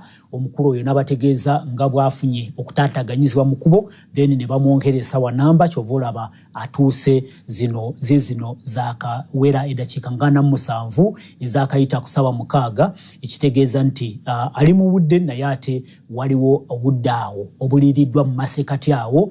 Ekyo kitegeeza ki? Kitegeeza nti candidate addako obaolyawo ayinza okuba delayed, naye kyetulabye mu kusunsula candidate asoose, process erabika si mpanvu era omulamuzi Justice Simon Babakama yatutegeezeza nti process ku mulundi guno ejja kuba nyangu, tejja kuba mpanvu, tewali kukandaaliza, tewajja kuba kulwawo. Tulowooza nti bwe kibanga kikoleddwa nga bwe twakirabye erudda wali, ensonga ejja kubanga eggwa mu bwangu, then returning officer alangirire kuba iteeka bwe lityo bwe ligamba ateekwa ku declaringa nga bwe twalabye adeclaringa. Justice Simon Babakama adeclaringa nti nze mu buyinza obumpeereddwa mu teeka nga returning officer olwaleero nangiridde gundi ne gundi okubeera nti ye duly nominated candidate, presidential candidate. So eyo nayo mugirinde, ekyo nakyo mukirindirire kijja kubeerawo bwe banaamala okakasa nti lazima empapula n'ebyaleese byonna bituukiridde bulungi, wajja kubaawo okulangirira. Ne bamala okulangirira bamuwa omukisa either okwogera eri abamawulire, kyendowooza nti kijja kuba fair buli omu okumuwa omukisa, ne kitabeera nga echa incumbent gwe twalabye His Excellency Yoweri Kaguta Museveni naye bawe buli omazze omukisa then bwe bavaawo bajja kubanga bamukwasa motoka je nkutegeeza security kyenda bawali banakakiiko bagenda kutuula bayingira tent waliwe batuula banga court number kati bagenda kutuula commission egenda kubeera constituted then bwe mala okubeera constituted awono ndowooza batandike eddimu ery'okwekebejja empapula ndowooza bali ku nsonga ya budde bwe baba nga basetinze essaawa 7 zizino okubulayo eddakiika 10 then awono ensonga ebeere nga etambula bulungi betulaba awo be bannakakiiko akakiiko k'ebyokulonda abakulemberwa Justice Simon Babakama ate omumyuka we Honorable Aisha Lubega ate ne bannakakiiko abalala bwe batyo abagenda okubanga ate bekebejja ebyo ebireeteddwa eri bo ate bakakase oba bituukaganye n'ebyo ebisabibwa muteeka omuntu yena abeera avuddeyo oba eyeesoddeyo okuvuganya ku kifo ekya omukulembeze w'eggwanga lyattu Uganda. Tumulaba oyo si mukwano gwaffe Honorable Tashobya yoyo ye Honorable Tashobya yoyo ayimiridde agenda okutuula kumpi ne Honorable Justice Simon Babakama erudda wali owa kakaya akablu ye Honorable Ajati Aisha Lubega. Kale bezo ensonga bwezityo bwe ziri twongera okwetegereza ebitambula mu maaso ebigenda mu maaso erudde eno n'erudde eyo naye omukolo omunene ogenda mu maaso mu ggwanga olunaku olwaleero ate n'olunaku olw'enkya gwe gw'okukakasa oba okusunsula mu kwabo abaesoddeyo okuvuganya ku bwa president ate oba oliawo n'okubanga ensonga eno bwebanga emaliri ekomeekerezeddwa tujja kubanga ate tulindirira okusunsula ba members of parliament.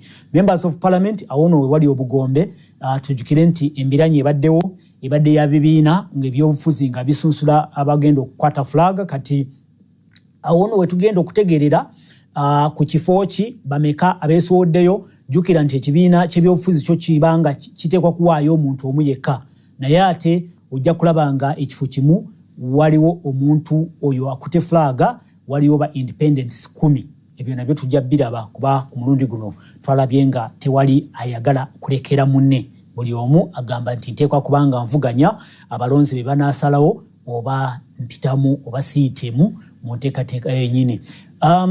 Ndaba waliwo okweyanjula bannakakiiko omu basituka ne beeyanjula ne babanjula omu then enteekateeka egenda maaso. Waliwo eddoboozi ndowooza litusobola okufuna okuva wali Lweza ate tubeere nga tutandikira awo ng'omukolo gugiddwako akawo. Katuddeyo Lweza tuwulirize eddoboozi bwe libanga gye liri. Shababo, who is the secretary of the commission. You're welcome. Now we will be shortly protocol will be bringing in the next aspirant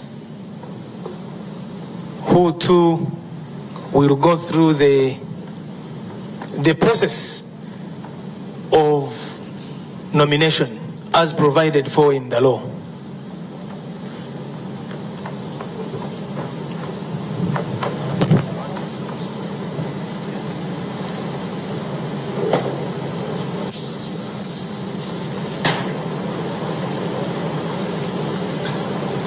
Protocol, we are ready for the next aspirant.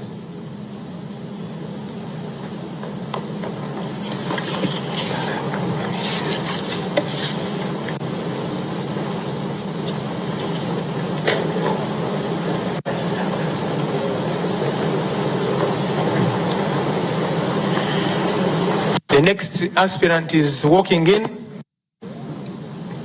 accompanied by his people as provided for in the law, and that aspirant is Mr. Joseph Mabirizi. Mr. Joseph Mabirizi is the next aspirant. Welcome. Protocol will lead you to where you were to sit.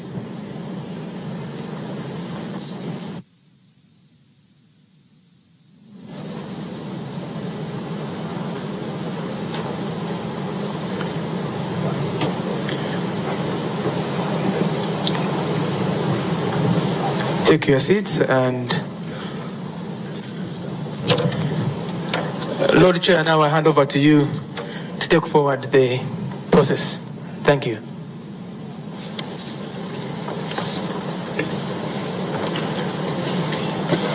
Thank you very much, Diaz.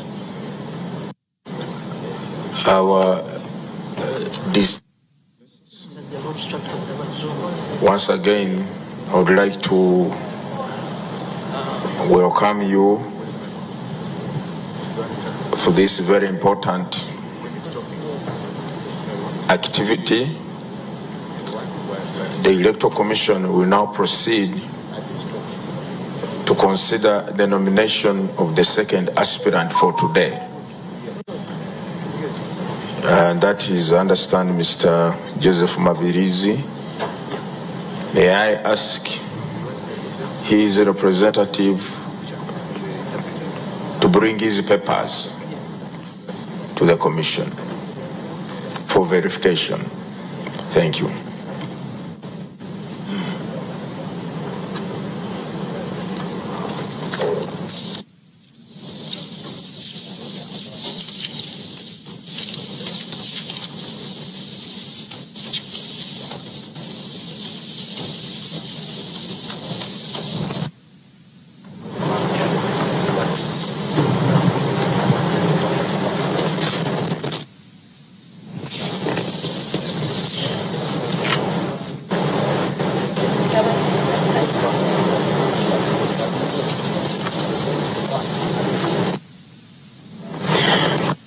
Happening there.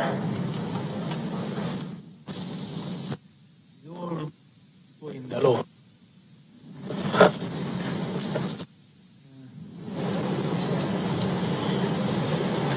The Commission, the chairperson of the Electoral Commission, Justice Bewakamugin Simon, has asked the person with the documents of the aspirant to take them to this table on the left here, on my left, of a team from the Commission, the Electoral Commission staff, to verify every element that is required in the law for anybody that approaches the table of the Commission aspiring to be a presidential candidate. And in those documents, there is the nomination paper. That nomination paper, the law says, must be filled in triplicate, 3 copies. So that team there, headed by the head of legal at the Electoral Commission, is examining the nomination paper to make sure that it is filled correctly and properly. And there should also be a declaration by the candidate consenting to nomination, so that the aspirant is not has consented that they wish to be candidates for the position of president, for the seat of president of the Republic of Uganda. So that's what is happening there.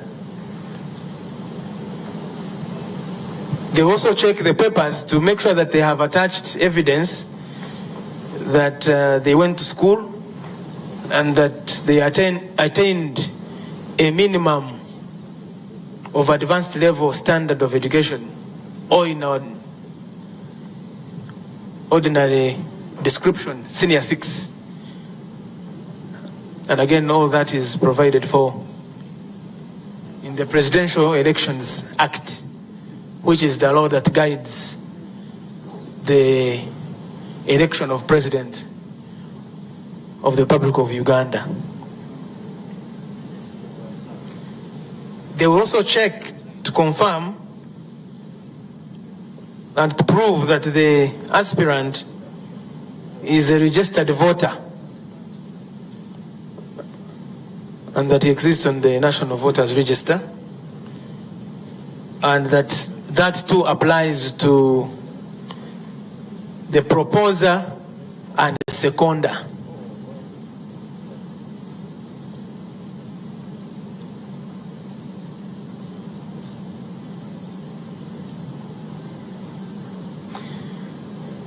The aspirant must also provide post-size photographs.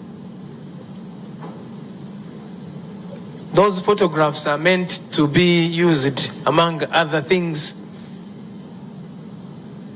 for the production of the ballot paper.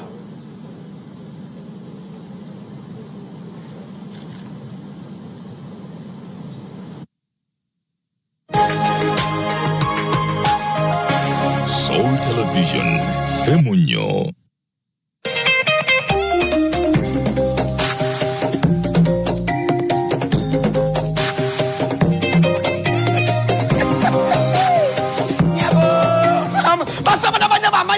Bruno Betty Musgram Commandiga, Natera, and Yingro never enough about MTN, MTN,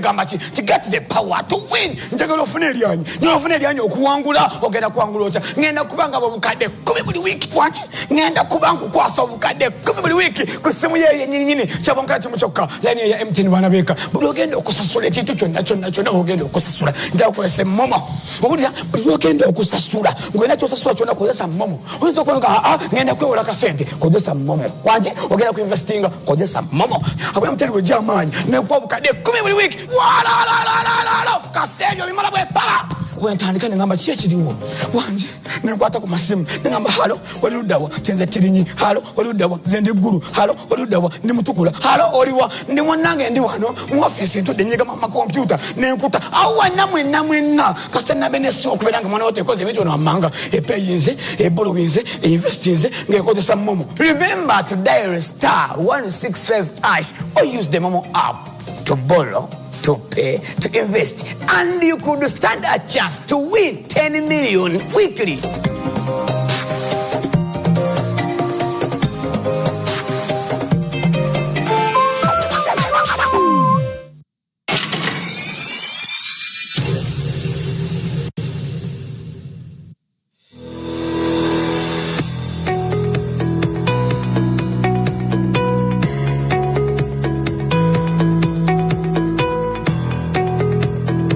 So excessive alcohol intake has a number of risks to our bodies, but the biggest often is to our liver.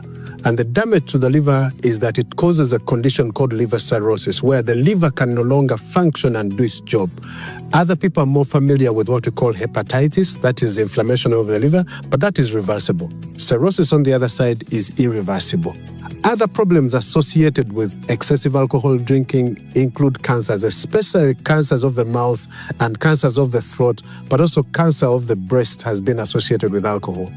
Mental health conditions, depression, confusion many times that comes from either withdrawal or damage of our brains due to alcohol, including impaired judgment that comes from that. So alcohol causes also social problems like accidents and domestic violence.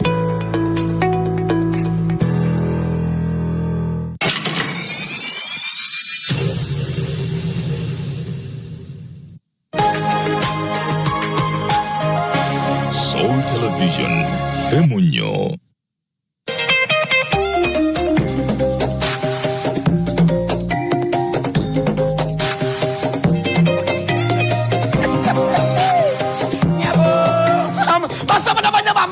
Bruno Betty Musgram Commandiga, Natera, and Yingro never enough about MTN, MTN,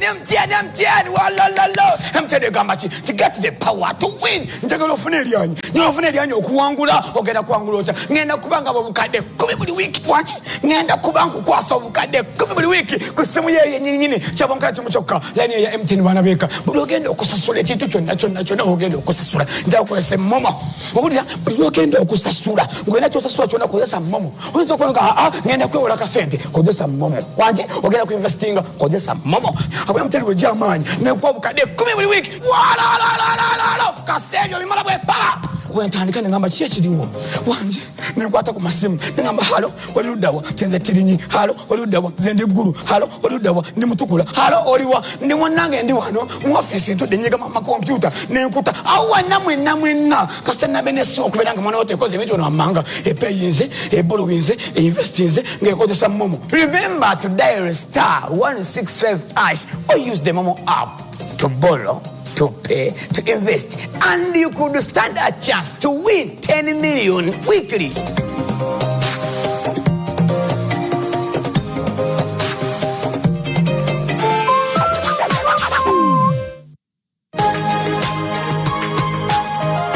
Soul Television, Femunyo. Be the first permanent headquarters of the commission that are owned by the commission since the Electoral Commission was founded. So in many ways, really, you our guests who are here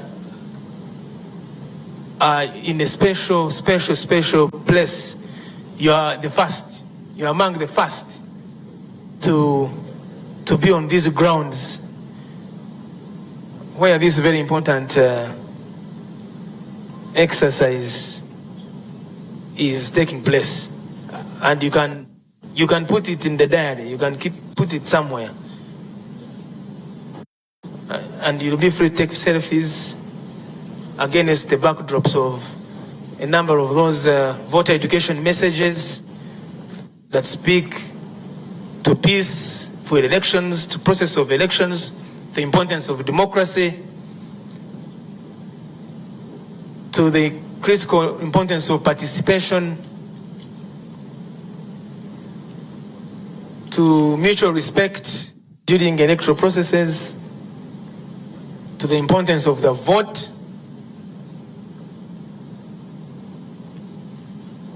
Yeah, during the break you are at liberty to take selfies of pictures that you can share with your friends on your various digital platforms.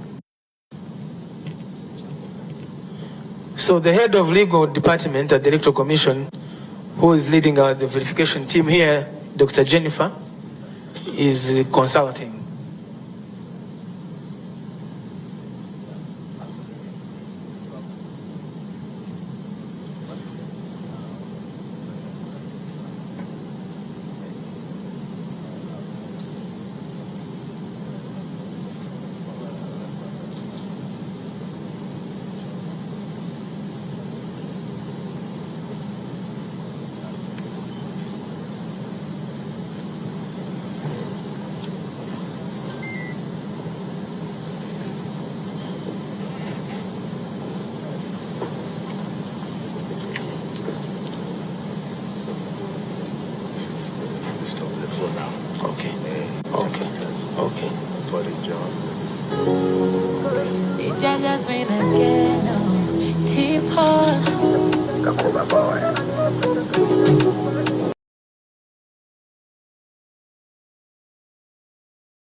We thank all the members of the press that are here,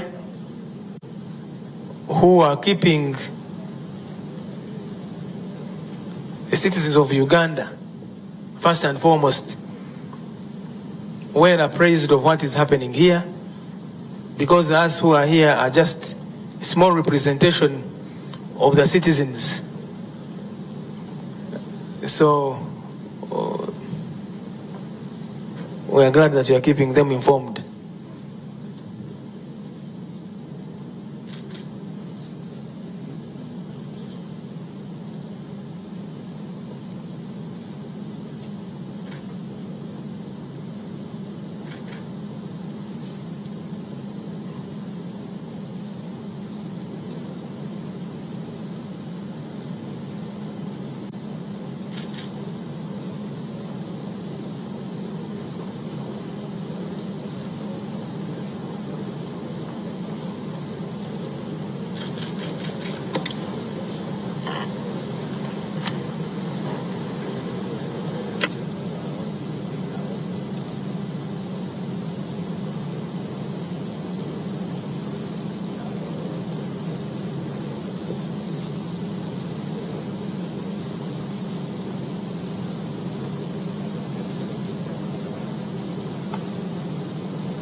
Okay, atulaba natuwuliriza natugoberera ebigenda maaso bye bifaananyi ebiva eri Lweza ku kitebe ky'akakiiko k'ebyokulonda nga okusunsula kugenda maaso naye ensonga eriwo y'okwekebejja empapula n'ebyo bireeteddwa aspirant Joseph Elton Mabirizi omu ku abo beegwanyiza ekifo ky'omukulembeze w'eggwanga Uganda. Tulaba wali nga agent we agenda maaso n'okwogerezeganya ne bannakakiiko oboolyawo nga bongera okwekebejja empapula zaleese eri akakiiko. Tulaba nga waliwo embeera ey'okwebuuza erudda n'erudda.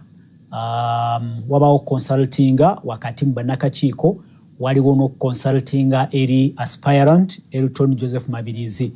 Tulowooza nti wasobola okuba nga waliwo ekitanaba kutereezebwa naye yenteekateeka bwetyo bwebeera era gwe mulimu oguleese oba oguteekesaawo akakiiko kano kennyini Independent Electoral Commission okwekebejja empapula ez'ebyobuyigirize kyekimu ku ebyo bye bateekwa okuba nga bakakasa mu kiseera kino kyennyini kwe kuli okuwekebejja oba Elton Joseph Mabirizi yafunye signatures 98 ezeetaagisa okumusemba okuvuganya ku bwa president mpoza ate n'okakasa nti tulaba nga empapula zonna bazimuddiza bamusindise oba oliawo addeyo yeetegereze bigenda maaso naye ate mulimu n'okwekebejja ekifaananyi ekigenda okuba nga kiteekebwa kakonge oba ekifaananyi kituufu kirabika bulungi tekigenda kubuzaabuza balonzi mpoza ate n'okukakasa nti lazima ali mu register era mulonzi mu register ya Electoral Commission. Bemu ku ebyo ebyetaagisa aspirant newala nnyo okwogera ekigambo candidate kubanga candidate abeera amaze okuba nga asunsulwa era akakasibwa akakiiko era we twogerera tulaba nga omulamuzi alina kyayogera tuddeyoko. Conform to the law. So we've guided him to go back and sort out that issue. Once it is sorted, he's at liberty to come and we shall afford him another opportunity to try and get nominated. We are doing this to ensure that every aspirant is afforded an opportunity as much as possible. And even that's what even the law provides, that if there are issues in the papers that the aspirant can sort out, he ought to be given another opportunity. So aspirant Joseph Mabirizi will go back and try to sort out those matters. If he can do that before 4 p.m. today, we shall proceed to consider his nomination. If not, we still have tomorrow. So thank you very much.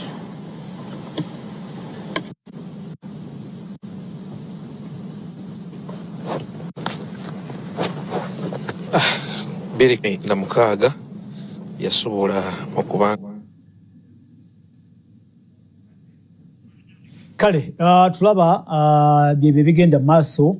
Omukulu Elton Joseph Mabirizi bamusabye asooke addeyo abeereko n'ebyatereeza mu mpapula ze ate akomewo eri akakiiko. Bagenza okwekebejja nga waliwo ebitatuukaganye okusinziira ku teeka erya Presidential Elections Act eri teekateeka oba erirambika ennonda eya omukulembeze w'eggwanga Uganda. Era tulaba nga agenza eri abamawulire twandyagadde tuddeyo katono tuwulire bwe banga tufunye omukisa ayogera ki eri abamawulire nga amaze okuba nga aweebwa omukisa. Ssentebe w'akakiiko agambye nti bw'abanga asobodde okufuna ebyo ebimwetaagisa olwaleero nga ssaawa 10 tezinaba kuyita akomewo eri akakiiko. Tuddeyo tuwulirize. So that is the issue. So I'm taking them for certification. That's all. That's all. Thank you. Thank you. Degree. Sir, degree.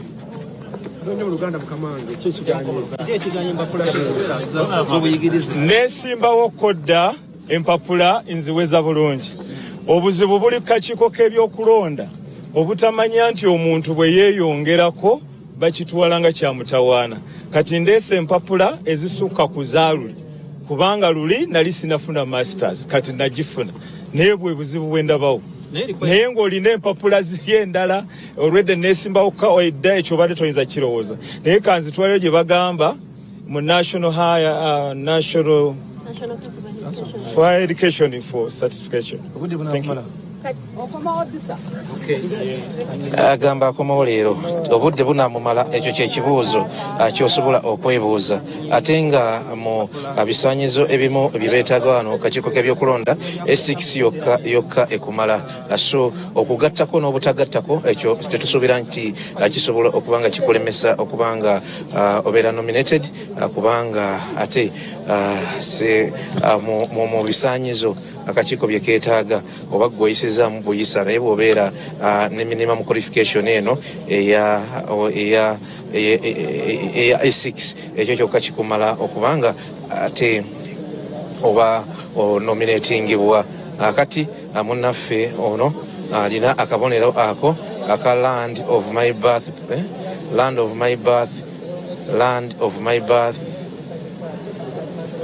birth pledge to thee ayi eggwanga lyange neewaayo gy'oli. Bw'atyo Elton John Mabirizi bwe bitambudde saawa zino akakiiko kakyamuwandudde kamugambye atetenkanye paka saawa nga 11 ez'olunaku olwaleero abeere nga ate akomyawo empapula z'akakiiko. National Council of Higher Education etwala bbanga ki okuverifying empapula awo nze naawe naye issue atulowooza nti yandibadde neneko okusinga ku ekyo kugwe atulaba tulowooza nti issue yandibadde eyinza okuba oba yandibadde nga neneko okusinga ku ekyo akatulinde kakati tulabe. Bw'atyo ayo yeeyongeddeyo n'abantu beyaze nabo be bano abali wano asaawa zino bavudde mu bitundu bya Namuŋŋoona Kasubi n'okwetooloola awo so kakati mukulu Ddungu nsanyusa okuba amayini kiwanuka nsanyusa okuba nga nzizeemu okusisinkana mwe muzze okubawo ng'abajulizi okweyimirira omukulu naye ebikyagaanye kitwewuunyisa kubanga omuntu bw'oba tannaba kujja wano okumukakasa waliwo process gy'ayitamu.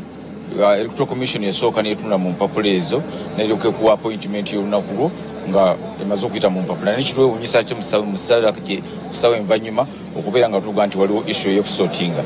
Naye kikulu okubola okuba nti ekwata ku byanjigiriza omukulu agenze mwaya National Council of Higher Education ekyakitereeze. Mugenda kumulinda wano oba munda? Tugenda kumulinda wano. Muyina essuubi nti mu ddakiika zibabawadde obiwe essaawa zibabawadde kino munaakisootinga? Tulirina ssebo. Essebo abaleese abantu bangi ekyo kyonna nammwe abawabuzi be mubadde temukitunulamu nti wayinza okuba nga waliwo akazibu akatonotono? Anti fete tuli technical people. Ekiwali kisuubiddemu. Kati abagambye mumubeere wano. Kale tweyanziza nnyo tweyanzeege abagambye babeere wano bamulinde nga bw'obalaba babadde bazze abafamire ab'emikwano abalonzi n'abalala kakati bagenda kudda mu tenti.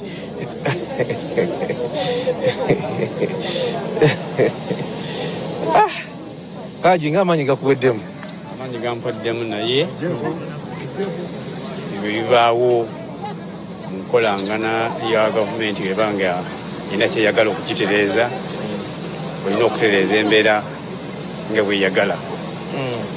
So tetujja kuggwa mu maanyi, tujja kugenda mu maaso era empapula ziriyo tujja zireeta zibeerewo olunaku olwaleero lulwenyi. Mulina bye mwabusizza amaaso ate nga kyetaagisa kakati obwangu obungi ennyo kino okubanga mukimaliriza olowooza mukyalinayo omukisa omulala? Olwaleero olwaleero omukisa tugulina. Tulina okutambula nga tusobola ki nga gavumenti bweyagala. Tetujja kubeera awo nga tetusobola kwongerako kubanga alina kye yali ayongeddeko nga yeeyongereko ku sitepu emu then bonna bagenzi ogiraba nga agyongeddeko atya lwaki yagyongerako naye nga era omuntu kubokulo ino okubanga nibyoyongerako lwaki takirese n'agenda nga bwe yajja luli kubanga wano kakiiko ku level kye tuike akakiiko k'ebyokulonda ne bw'oyongerako empapula 1,000 tezikwongerako wano kintu kyonna wali kali akapapula akamu ake6 ako kakuyisaawo luli kandibanga ke kamuyisaako sikimanyi sikitegedde nga kama sikitegedde kirwaki kibaddewo kityo naye manyi musajja mwesigwa alina okireeta tweyanziza nnyo tuyanzege musajja mwesigwa alina okireeta olunaku olwayo Segirenya Grace ebyewuunyisa by'ensi bitandise wano ku kakiiko k'ebyokulonda oyo omu 2016 ekintu yakirimu kiera kitambula nga bwe kyatambula olwaleero okwongirako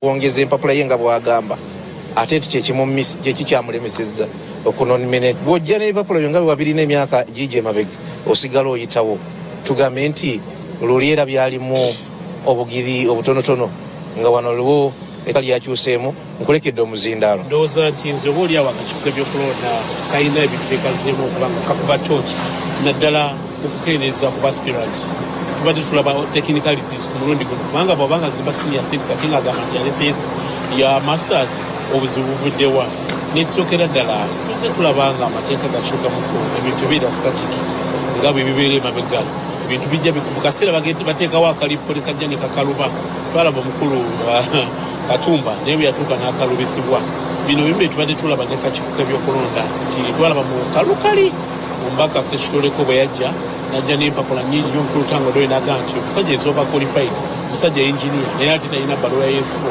so katulinde eddakiika zatugambye oba nasobola okudduka najja n'okuharmonizinga empapula zino naye nze nange kineewuunyisiza nnyo obaolyawo omusajja alabise nga ku mulundi guno azze mweteefuteefu nnyo okusinga ne bwe yali nti yasobola n'okufuna omukisa okuddayo okusoma omulundi ekyokubiri alabise nga amateeka abadde agategeera bulungi kuba nsigwe mundi gwe ogusoose tulabye abala badisqualifyinze bw'aba asobodde okubitinga criteria ezasoose ez'okuŋŋaanya emikono n'agikuŋŋaanya ebitundu 2 ku 3 countrywide n'abanga asobodde obibitinga zendooza ne ku mulundi guno eno ebadde just bad luck so katulinde tulabe this time around bw'abanga alina n'obusobozi obulaizinga miliyoni 20 okujja okubiisana ku kifo kino zendooza nti mabirizi oba oli awo ate alina ground okuddamu okujja okuvuganya ku kifo kino singa abadde mpya twandibadde tugamba nti aweddeyo naye nga criteria esinga zonna zibiitinze oba oli awo empapula zinajja mutebi waliwo ekyaliwo kemabega twalabako bize bibeerawo ebigambo by'ebitabo bino bizibu tebitegeerekeka eyali roodi wa Kampala mwami Sebagala baatukanamugamba nti twagala empapula twagala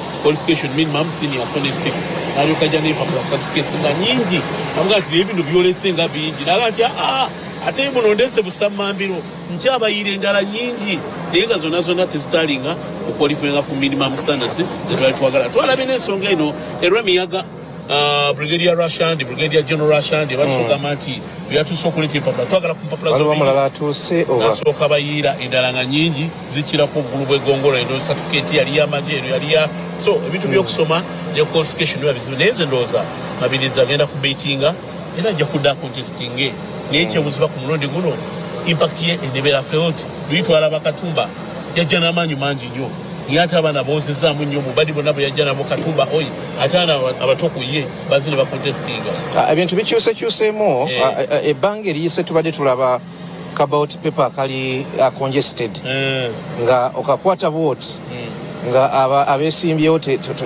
tebaggwayo bongi this time around tuyinza okulaba kabauti paper nga kaliko abantu babale oba amannya mabale jukira kati waliyo omulago gwe tulinda owa pizanti sibikoze bitya naye alina okujja bwe nkitegeddeko oba oyo yewaaki simanyi oba ne CP erinayo naki abetulinda bakyaliyo ne bagambye abantu nga 5 kati akakiiko bwe kaba nga kagenda katandisa okuwandula tuyinza okwesanga nga tugenda kubeera ne ballot paper ekinene nnyo ng'eriko abeesimbyewo nga 4 oba nga 5 tuyinza okuba nga tugenda kubeera ne campaigns ezitagenda kubeerako nnyo katugambe muli nga ono ali omuntu omu nga bw'abeera eggulu omulala asobola okubeera emutukula okitegeera abayinza kati ffe abamawulire tuyinza obutabeera nnyo overstretched azini oliko lulinga oli Katumba nobeera n'omukyala gundi oyo ye mukyala yaliwo nobeera ne gundi nobeera ne gundi kiza ali awo baani bali awo tuyinza obutakiraba ku luno bamugisha muntu bonna abalayika tebazze bamawo bawulidde tebazze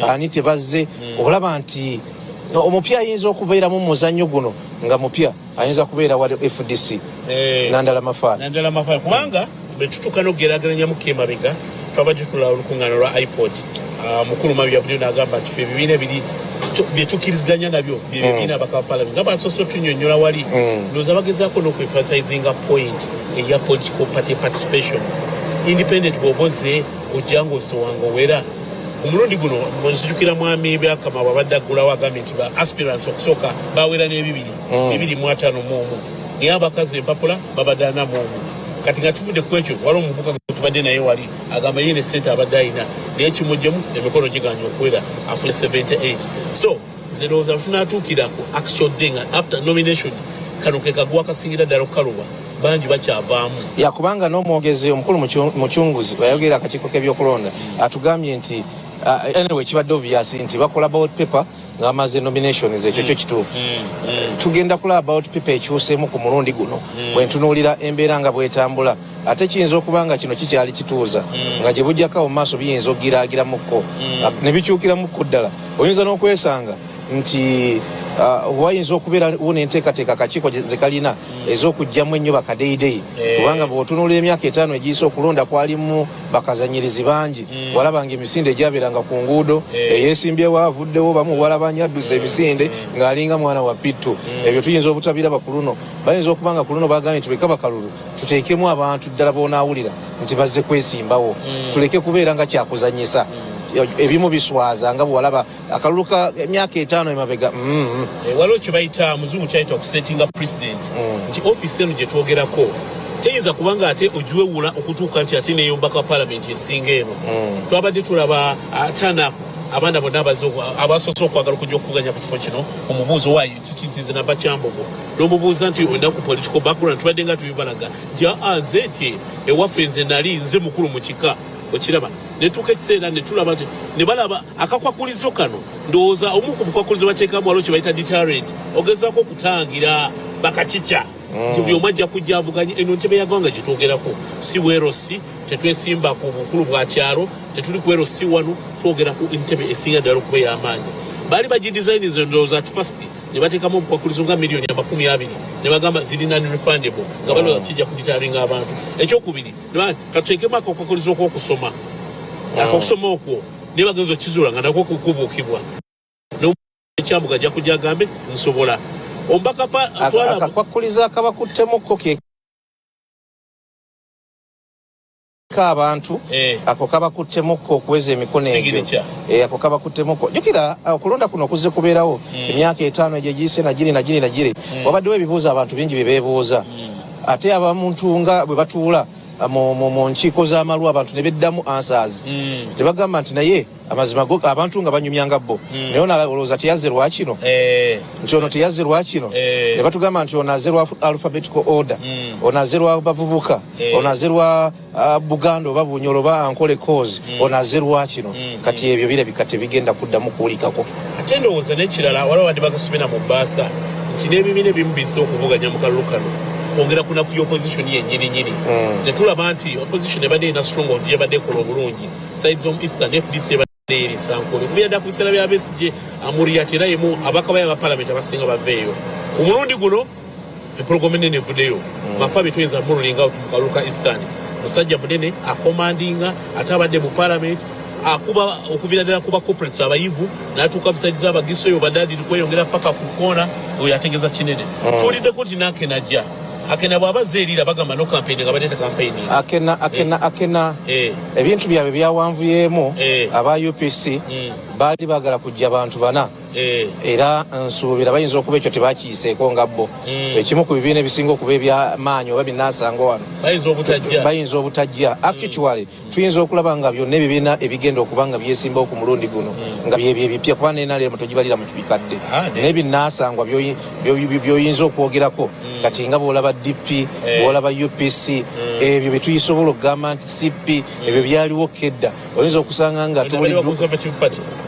mwami Mabirizi simanyi ndowooza mwabadajjidde naye ensonga zezongedde abawagizi olabe nga bonna bayinja sendabyo babuuzaawo kubanga ekisinza okunsanyusa n'okuneewonyesa ku Mabirizi abasi ttiimu eyo nga bwogiraba 99.9% ngimanyi twawangaliranga namuŋoona era ye wali amakanda ge musajja mubulizi wanjiri musumba kati omwami Kiwanuka abo bonna ba mukasubi bogenze maso n'okulaba biyinza okuba nga biwanvumuko okusinga ku kino kyetukola omwami Byabakama kyatugambye Apolo gyoli eyo eno bwe biti bwe bitambula okeyongedde okunyuma kubanga okusooka tubadde tulowooza kabadde kali so flat kubanga butandika process ya nomination ebimu ku bikulu ebibaddewo ensonga ya Kyagulanyi ogamba nti alemedde okuweza emikono twagenda okugalawo sabbiiti ewedde nga kyekiri ku mumwa gy'abantu anasobola ogiweza bakyogerako n'alangirira nti twetaaga emikono okuva mu disitulikiti naddala ezeeyo mu northern baasi ne zijja nga mpitirivu nnyo nga baleese emikono contentious issue endala yaliwo ye mukulembeze eggwanga okuba nti ate yakuŋŋaanya emikono n'agiretera ku loole abanaga nti musajja n'atika baasi namba najja aleese emikono ti president alina privilege etteeka limuwa okuleeta okubiitinga obumu ku muntu buno obutonotono bwe twetoloddeawo olunaku lwa nomination ne Kyagulanyi twabadde tumusuubira okugira kati nga basomera mu baasa bagamba mwami Museveni anasinkana atya ne mukulu Kyagulanyi nga bayisinganya nti no baba mutongoza noono amuyisa waddewo n'okutya naye akakiiko ne kamunaiza ne kaga nti Kyagulanyi tumuwadde tomorrow kakati president yagenda okugulawo ekyo nakyo nekibeera settled kati ensonga y'ebitabo eno egenda kubanga ateeka luba nnyo egenda kubanga ekituufu kiri nti teri mu national gundi eyo ya high education muntu amwetegekedde kujja kati mwaniriza verification y'empapula zona biki sirowooza nti kyekintu ekitwala olunaku olumu oba ennaku ebbiri ate akakiiko kamuteza akalipo ne kamugamba by 5 of today anti tobuuka schedule kiba kiganye twali ku NRM emabegaawo mu kamyufu kaabwe abavuka babiri bajja ne bagamba ffe twagala ntebe eri ey'owaggulu eya chairperson gye twagala okuvuganya kotango njagala ebuzibira zo sente muziina nti miliyoni 10 tutuziina naye kye muba munkolya mukimanyi nti mugende mundeetera emikono 10 obuzibira mujja kuba entebe mugiridde era ogenda okakkana nga bibakubye n'olwekyo wabeerawo era obulipo zinowooza nti mukulu Mabirizi ku mulundi guno ekyokusoma kiyinza obutamuyisa luli yakola bulungi buli muntu ndowooza okusinziira ku mwaka gwoba weesimbiddewo wabeerawo obunafu oba oliawo n'embeera eba eriwo embeera eyo n'obunafu banaki ebibyali biriwo luli biyinza okuba byakyukamu ku mulundi guno kubanga bwe nzijukiramu 2016 teyali Byabakama ono omulamuzi gwe baleeta yali mulala kiyinzika okubanga ne vigilance n'okwekenneenya ennyo bigenze byeyongera okusinziira ku myaka gye tugendamu ebintu birabika bingi ebize bikyuka naye ate era ekyo tekikugaana kujjukira nti osobola okuzaala omwana n'omukuza n'omubatiza buli kimu nga kiri mannya gera mu kikaakyo naye ate ne bikyukamu ku lunaku oluvannyuma ne bagamba nti si wuwo n'amannya naye gavaawo na buli kimu so kitegeeza nti obunafu buli bwe walaga nga omwana bamuzaala ate mukulu Mabirizi ono tugambe nti yasobodde kukola due diligence kubanga masters kitwala bbanga ky'okuverifyinga empapula bino bw'obozeeyo ku National Council of Higher Education zebaneno z'oteekamu amannya bwe bati muntu yasoma nga gayiika kikwetagisa okusooka oga nti ate basooke babuzeeyo basomera primary ku masters anti kati awo wewali obuzibu era kubanga bano technical team yaabwe erina buli kimu ekyo ekiteekamu then ne bijja bwe biti obanga wasomera Mukono University oba Makerere University omwaka bwe guti bayinsatingamu biyinsatinzi ebintu kati technology yakyusa ebintu ne biyiika tewetagisa nagenda eri ku verifying nti kola ki wayinza okubeerawo katemba mwabagera oluzungu katemba forethought nga Mabirizi yakitegedde nga yaza akimanyi akanyumidde kakiiko by'okulonda kalina obuntu bwekakoze nange obunkyamudde bannaffe aba Common Man's Party musajja wo munyagwa ati omukuba akukulumya agamba akakiiko kabadde kabi nnyo agenda okukebera mbwe emikono tegyaweze bo bagamba basubmitinga nga mwenda lwe baggulawo naye mbw akakiiko kabagambye budde buweddeyo era nsobola tibali ku bibiina bino ne bagaa nti lwaki nti ekisookera ddala notification twafunyeza ku masimu ekyokubiri batugenza otutegeeza zabadde beyond office hour n'olwekyo enkola ffe tetukkaanya nayo naye era tujja kuddamu tugire tulina okubeera ku baloti era bigenza sirowooza nti bakyalina obudde okubaako so naye era bw'otandika ekibiina n'okitandikira mu katemba mu kulya nnyama mu kulya lusaniya mu kulya biki na biki ebyo omuntu omubuufu aba yakitegedde dda aba yakitegedde dda nti kino kiri serious kino tekiri serious kino kiri bwe kiti kino kiri bwe kiti naye tulinda Stacy Amayanja yakatandika ekibiina kye naye agenda kujja n'omwami omu Robert something nabo betulinda ndowooza be baddako kaakati nabo tulabe bwe batandika okusooka abantu abasinga bali balooza nti yali abalaata wano wootuukirawo kati kano ke tuliko kano emikono giba gyawera sente oba waziwaayo abiri basically wano okusinga wano kati bw'otuukawo kati saawa zino abatuuseewo beba abalangirirwa nti wano oba okonkona ku ggulu bwoti ensi ensuubizi ogituuseeko kati awo akaguwaako ke batugamba kali miliyoni 2 ozireese obuyigirize awo kakati we wali obuzibu wano okawe wali obuzibu Stacy si agenda okwesimbawo yatandika ekibiina ate n'akisigira omulala ajje yeesimbewo kati nabyo tubirinze bwe binaatambula naliko naye mu ssomero erimu eyo naye nze jjukira nga twawukaniya ali mu 3 siniya 3 saddamu okumanya naddamu okumanya nga muyimbi so mbadde manyi yajja balija kumwesunga alabika agenda kwerekerako buwerekeza oyo gwe yasigira jje mu kibiina kye naye nabo tubalinze enteekateeka ye ekyagenda mu maaso wali mu maaso gaffe wali emmotoka ezibadde zigenda era ezimu ku ezo mabirizi gyabadde agenda okugenderamu yasiini ajja zitulagako ezimu ku ezo ziri eziri wali pulezidenti bamusimbye pickup naye nga zapakinze ziriyo zonna sunulanga muntu kofe kakati negenda kukola ki singa bagiterese teeka bwe ligamba kyateeka era nkubuulira mazima ku mmotoka ze ng'anoonya akalulu eyo emmotoka gy'olabaawo erina okubeerako Katumba oye bagimuwa naye ate ye bwe yatambuliranga mu kibiina oba kibiina oba 10 bameka waliwo ekamusikako ng'atambula n'otambula muganda wange bw'oba weesimbyewo ne bw'oba ovuga ya essence eyo emmotoka bagikuwa kati mwe mweraga amaanyi kati mugenda na kapiripiriti ndekewo ya essence naku zino gundi no yange Jeremiah ne bw'oba ofaanana otya n'obobeera ku bigere wakiri ekwereka Katumba oye tewamulabanga ng'adduka emisinde naye nga abasirikale bamutambulirako naye ng'alina kano kasiripa n'eyo ate ku mulundi guno ekyawukanyeemu abakuumi be babawasiba bano ba poliisi nti obaki SFC egenda nga obbakuuma akati akakalipo nako saakategedde basoose kukola kusa tujja kwebuuza akakiiko ebyokulonda obanga baddewo okusooka okwebuuza emmotoka ezo SFC yagenda n'okuuma Kyagulanyi SFC anti security gibabawadde SFC yegenda obbakuuma kati bwengeranga nti azibadde nyamupe ba poliisi mu kiseera kino obeera kati tugambe obeera mu mikono gy'akakiiko k'ebyokulonda kekasazeewo contracting SFC ekuuma abantu baako jukira bitu walinanga n'omuyeyo ogwo abantu nga bateekayo miliyoni 10 akakiiko ne kakuddiza 10 oba 2 okitegeera abantu abamu ne beesimbawo ne balya akozesaako nga 8 n'agamba biwedde n'akola accountability yakange eggwanga n'agamba bireke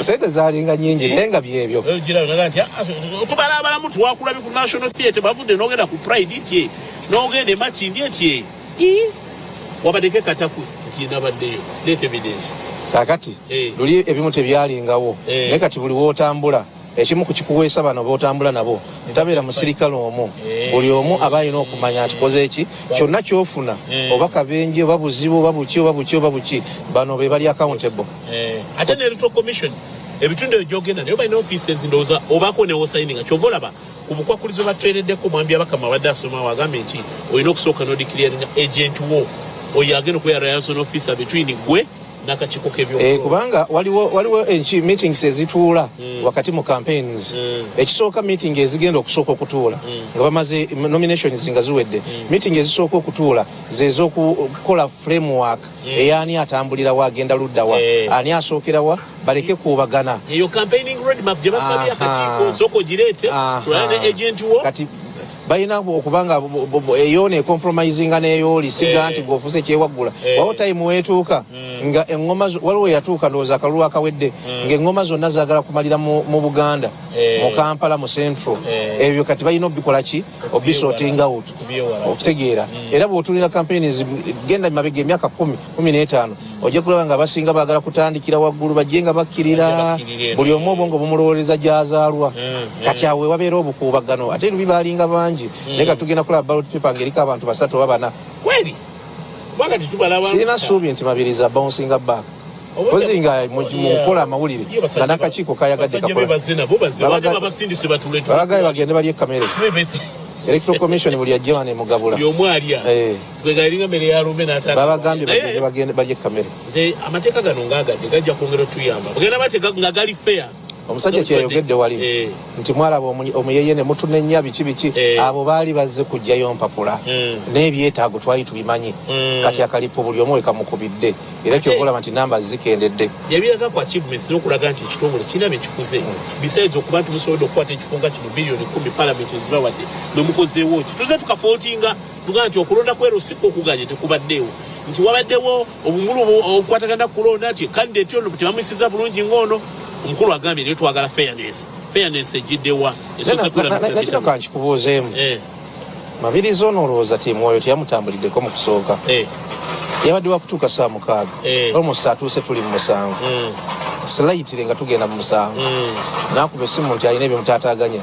bibadde biki ebyo twandibibuuziza abantu be naye bali eri mabirizi ono musajja mbagubagu mpazi profession eki ogambye mu kyenkyesinga okumanya twasinkana ko mu saloni yemu awo twatusala enviri namuŋŋonawo segirenya abantu jurisdiction yeera wetera okubeera awo Apollo tusiime gyali mu studio naye yeetaaga okuba nga abantu ababuulirako bino kakati ebigenda maaso Katemba yatandikirawo mu kakiiko k'ebyokulonda nga abantu bazze okusaba okugyayo empapula Katemba kakati akyagenda mu maaso negetv eno kino tekibanga balo teneberako abantu omusajja agambye baali 251 tugaa nti naga tumbaleke bajje waliwo abasukanga n'okujja ne basoba n'ekyokulya zenvudde wala kakikwirawo ne munnaffe yavuga akagaali nga mulaba akagaali nga akasotta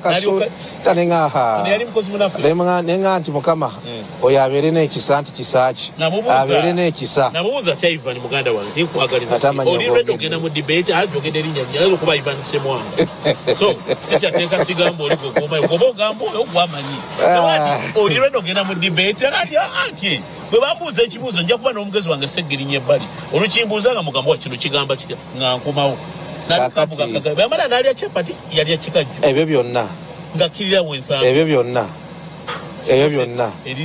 neggulu bwe linaabeera nti wano mujja kukolanga biki nga weesizooni naye nga akakubo kafunda akabatwalayo Apollo tusiime kyemmanyi oyagala okuwumbawumba ekyessaawa zino bwe biti bwe bitambudde bwe biti kyatambudde wano wetuli ku isi ku kitebe ekipya kati Lweza twagala tukuwe omuzindaalo ate naawe ogende maaso n'okutematema ate nawe nga bw'okirabye onoomu ye bamuzizzaayo mwe mwasoma mwe mumanyi ebibeera eyo ku National Council of Higher Education katulinde ate tulabe ebinaavaayo byonna ojja kubeera ku SOT TV atujja kubanga tubibawa abantu bajjukiza olukuŋŋaana olukuŋŋaana lusembere lunaku lwakutaano luno bannange mujje tusabe Independence Night House of Prayer Ministries tugenda kubeera kollo ku mulundi guno nga bwe mumanyi nga bulijjo bwe tugenda maaso n'okulaga obulungi bw'okusaba omwaka guno gwaddemu ebizibu bingi era kyokolaba nti tutambulira mu operation eva mu muliro buli muntu alina okubeera independent entalo nyingi abatulwana bangi iyo nayo nabatulemesa sigamba nzezeka naawe atuddeyo n'olwekyo tulina okuba nga twekasa Mukama Katonda engeri y'omusumba ennaku zino ensanyusa nnyo yagambye nti teweeyibala nnyo esanyusa ekkolera enkolera nnyo kubanga byogera ate byendaba esinga okundaga bibalabe betutambuliramu teri muntu akolako kikyamu nga tomumanyi omuntu yenna akutulugunya oba wamulabako nti yasini nti yavaawa nabeeranga wano nti naye teri ava ggulu ategonamertogera so sigenda kudda mu bigambo bya musumba okusaba kusembedde tujje ffenna ekkolero tusabeko bingi byonna ebikutte ejja kuta bwezibe naku wabulayo naku 2 zokka atuberenga tutuuka mu kusaba okwa Independence Night. Apollo yangambye nti yajja kusulayo na busuzi ku lunaku olwokuna. Apollo kaye bonasulayo kasitatu omukulu ategedde nti yogenda oku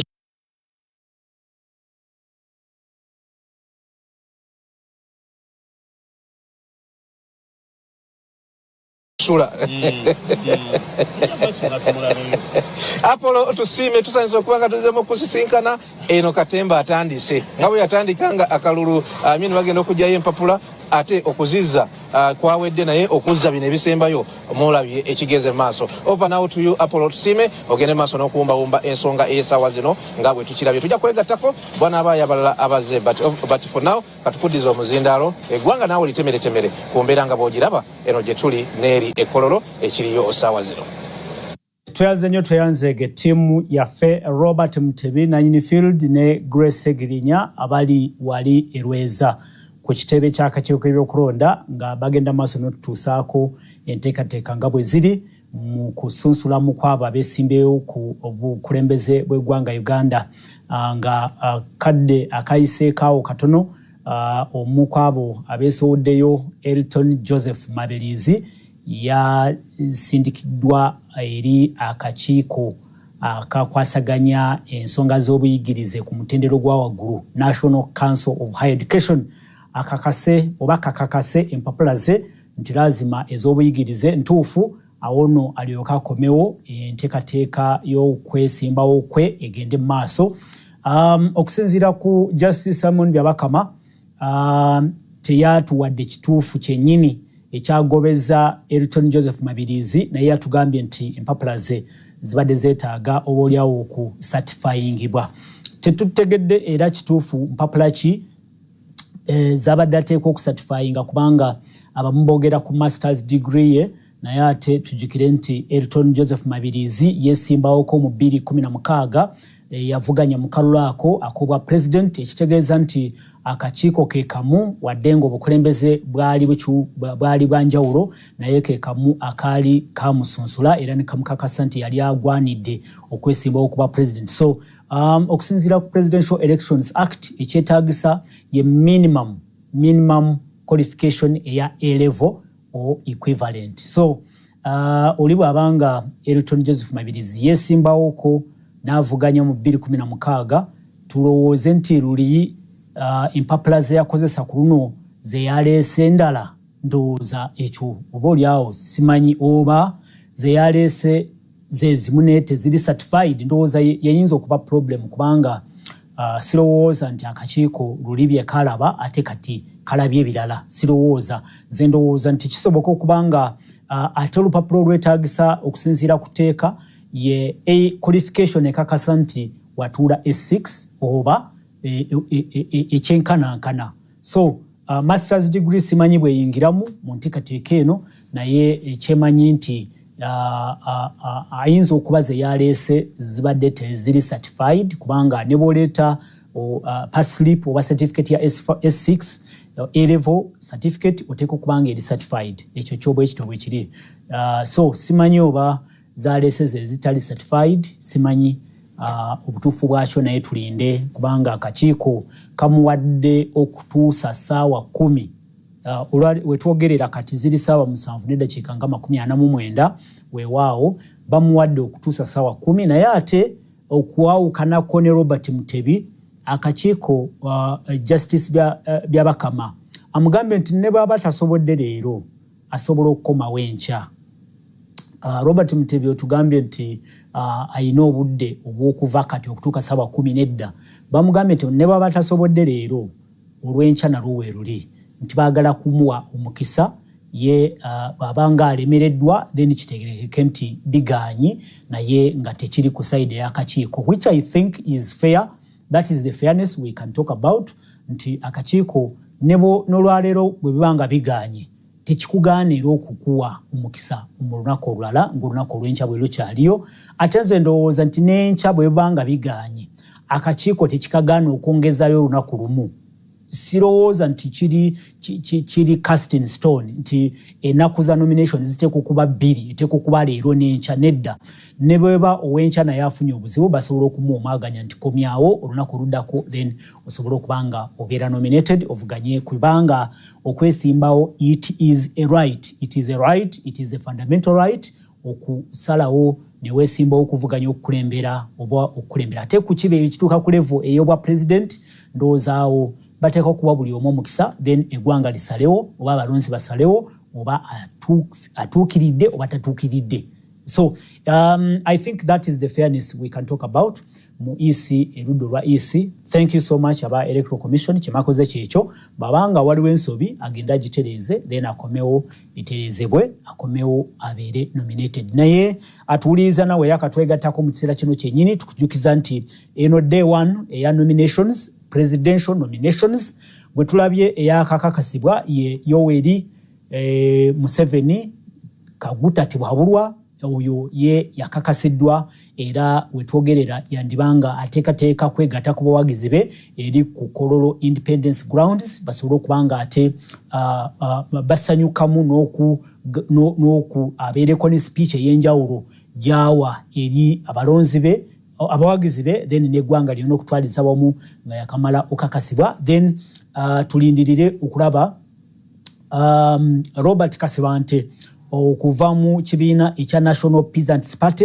butusuubira batugambye nti obudde bwe bwa ssaawa 9 bwetwogerera zizino zikunuukiriza okwera ssaawa 8 naye essaawa yonna oba oliawo tekimugana okubanga ate atuuka eri akakiiko wali mu bitundu eby'e Lweza asobole okubanga yeteekerateekera okubanga awaayo empapula ze then empapula ezo ziyite mu process nga gye twalabye bwe zibanga ziyise process zisobodde okuyita mu process eyo ne zisangibwa nga ntuufu byebyo byennyini ebyetaagisa abituukiriza then awo agende maaso n'okubanga alangirirwa nga duly nominated presidential candidate nga bwe twalabye Yoweri Kaguta Museveni bwe yalangiriddwa emabegakaawo then olunaku lujja kuba lwankya tulinde okulaba Honorable Nathan Nandala Mafabi ku lw'ekibiina kya Forum for Democratic Change ajja eri akakiiko kyenzijjukira nti batutegeeza aba FDC nti ye ate bw'anaabanga amaliriza okubeera nominated ajja kubanga ateekateeka oba ayogera eri abawagizi be mu bitundu ebyeruzira ku Kampala Road Pride Ground mu bitundu ebyeruzira eyo gye bategese post nomination rally ate Robert Sentamu Kyagulanyi ku lwa National Unity Platform bo bateeseteese okubanga boogera eri abawagizi baabwe oba bakuba olukuŋŋaana olusooka rally esooka wali mu bitundu eby'Nateete ekifo ye Kala Playground mu bitundu eby'Nateete gye bagenda okubanga Robert Sentamu Kyagulanyi ayogera eri abawagizi be oba oliawo mu nteekateeka eyo laali esooka mwe balambulula oba oliawo ne programu zaabwe eri abawagizi n'enteekateeka zonna eza campaign zigenda okubanga zitambula weewaawo n'ebiruubirirwa oba ebigenda okubanga biri mu manifesto zaabwe basobola okubanga babyogerawo okusinziira ku President Yoweri Museveni yatugambye nti alina enteekateeka y'emirundi ebiri gy'ayita double mission gy'agenda okwongera okulambulula wali e Kololo era tulindiridde speech eyo tujja kubanga tugikutuusaako butereevu okuva ku Kololo Independence Grounds ayongere okulambulula biki byateeseteese okukolera eggwanga senga ayitawo alondebwa mu kalulu akagenda okutegekebwa ennaku z'omwezi 12 omwezi ogwa January omwaka 2026 gwe mwaka ogujja akalulu akabonna. President Museveni akonyeeko ku bintu ebitonotono banaabanga tuuse mu kiseera ekya campaigns byagenda okusimbako essira agenda okusimba essira ku kyokwongera abantu mu money economy enteekateeka eyo yebaddewo mwe tulabira programs ng'emyoga mwe tulabira programs nga parish development model kyekyo ekiruubirirwa eky'okwongera abantu abangi mu money economy abantu bakwate ku ssente mpoza ate n'ensonga ya durable roads ne infrastructure nti kati bajja kwongera okutunula ku nsonga y'enguudo okulabika nti ezizimbiddwa zongerako obungi ate n'okubanga zongera okubeera enywevu ate nga ngumu teziwomogoka mu bwangu. Ayogedde ku nsonga y'amazzi amayonjo okwongera okubona mu bitundu ebyenjawulo eby'eggwanga Uganda, n'ayogera ku nsonga y'okwongera gavumenti ye okutunulira ensonga ya obumenyi bw'amateeka oboolyawo n'obwantagambwako obubadde bulinga ate obukyase ennaku zino. President Museveni ayogera ku economy nti mu kisanja kino eky'emyaka 5 economy GDP yekubisizaamu emirundi 2 okuva ku mwaka guli ogwa ekisanja ekiwedde ekyagwa luli ekya 2016 agamba nti GDP yekubisizaamu emirundi 2 okuva ku buwumbi obwa $3.3 okutuukira ddala ku buwumbi obwa $6.6. N'agamba nti omulimu oba eddimu eddene kati nga bakamala okubanga bakakasibwa oba akakasibwa okuvuganya eddimu eryolekedde bannakibiina kya NRM ne bawagizi ly'eryokunnyonnyola ebikoleddwa mu myaka 5 egigenda okuggwako mu mwezi ogw'omukaaga. Ekisanja kigwako mu mwezi ogw'omukaaga omwaka ogujja ogwa 2026. So ensonga zezimu ku ezo ezogeddwako mu kiseera kino kyennyini nga bankutegeezezza nti enteekateeka eri wali ekololo. Simanyi oba tusobola okufuna ekiva ekololo. Ndowooza ensonga enene erirudde eyo, naye ekituufu kiri nti Kampala ng'ekibuga Kampala kiteekwa okubanga kitaataganyiziddwamu abantu abamu kubanga tufunye reports ezimu nti ebyentambula mu makubo agamu bisanyaladde nga abawagizi ba President Museveni ye candidate wa NRM batambula procession eyabadde eva inaguru ku kitebe kya Patriotic League of Uganda nga boolekera kisaawe ekya Kololo, ate tujjukire nti waliyo n'abalala oboolyawo ababadde bava mu bitundu ebyenjawulo boolekera ekitundu kino eky'ekololo. Mpoza ate tujjukire nti olw'omukolo guno ogwa nomination oguli mu bitundu eby'Lweza. Lweza ali ku Entebbe Road bw'oyisa erubowa mu bitundu awo, ate traffic ekitongole ekikwasaganya ebyentambula mu ggwanga kyalangiridde nti waliwo diversions ez'enjawulo oba traffic diversions eziteekeddwawo nga emotoka ezibadde ziva erudde eri Entebbe zibadde ziteekwa buteekwa either okudivertinga zidde ku Munyonyo ku bypass enegende Munyonyo oba zikwate ekkubo ery'enakawuka awono nezi erudde eno nazo zibadde zirina okubeera diverted okuwa omwaganya bano abagenda ku kitebe kiri okutambula nga tebatataganyiziddwa. Tumanyi nti ekkubo eryo libeera nnyo congested, libeerako emotoka nyingi. So oluwoozaamu nti n'ekibuga Kampala olwaleero mubaddemu okutaataganyizibwa, naye ate tujjukire nti ensonga ate gye tuliko nkulu nnyo y'ensonga ey'okusunsula agenda okubanga ye pulezidenti w'eggwanga lino emyaka 5 egiddako. Ensonga eyo tetuteekwa gibuusa maaso nti tuteekwa kwerekereza ebintu ebimu ate tuwa omwaganya ebintu eby'enkizo nga kino kye twogerako okubanga kitambula. Tukitegedde nti kya lunaku lwaleero n'enkya, naye ate nkugambye nti kisoboka tetumanyi abagenda okujja enkya oba ne banno bwe tulaba olwaleero bwebanga tebasobodde okubanga bamaliriza ensonga zaabwe, akakiiko k'ebyokulonda kandyongezaayo, tomanya kandyongezaayo enteekateeka zino oba zandibanga zigendako mu lunaku olw'enkya. Bwe zinaabanga zikomye olunaku olw'enkya nga tuziyiseemu successfully, then tuteekwa kwebaza Mukama Katonda awo tutegere nti kino tukimaze, ate tuzaako ekiddako ze campaigns oboolyawo ate ne parliamentary nominations ezisuubira okubanga zijja mu maaso awo mwezi ogwa October nga ennaku zomwe ziri 15 zirimeka jja kuba nkebera kakase oba nominations zaba MPs olunaku lwe zinaabeera nga zigenda okubanga ziteekebwawo ate nazo zigende mu maaso okubanga zigibwa mu kkubo. Awo tuyingire akaseera akakazigizigi wa okuwenja akalulu tukakube ennaku z'omwezi 12 akubwa president ne members of parliament, then tugende mu maaso ne local governments nazo zijja kulondebwa nga kano kawedde aka presidential ne parliamentary, then mu maaso awo tuyinawo obwa local government paka mu mwezi ogwa February gye tugenda okumaliriza process yonna ey'okulonda, then awo tulindirire ebyokulangirirwa oba okulangirira evudde mu kulonda.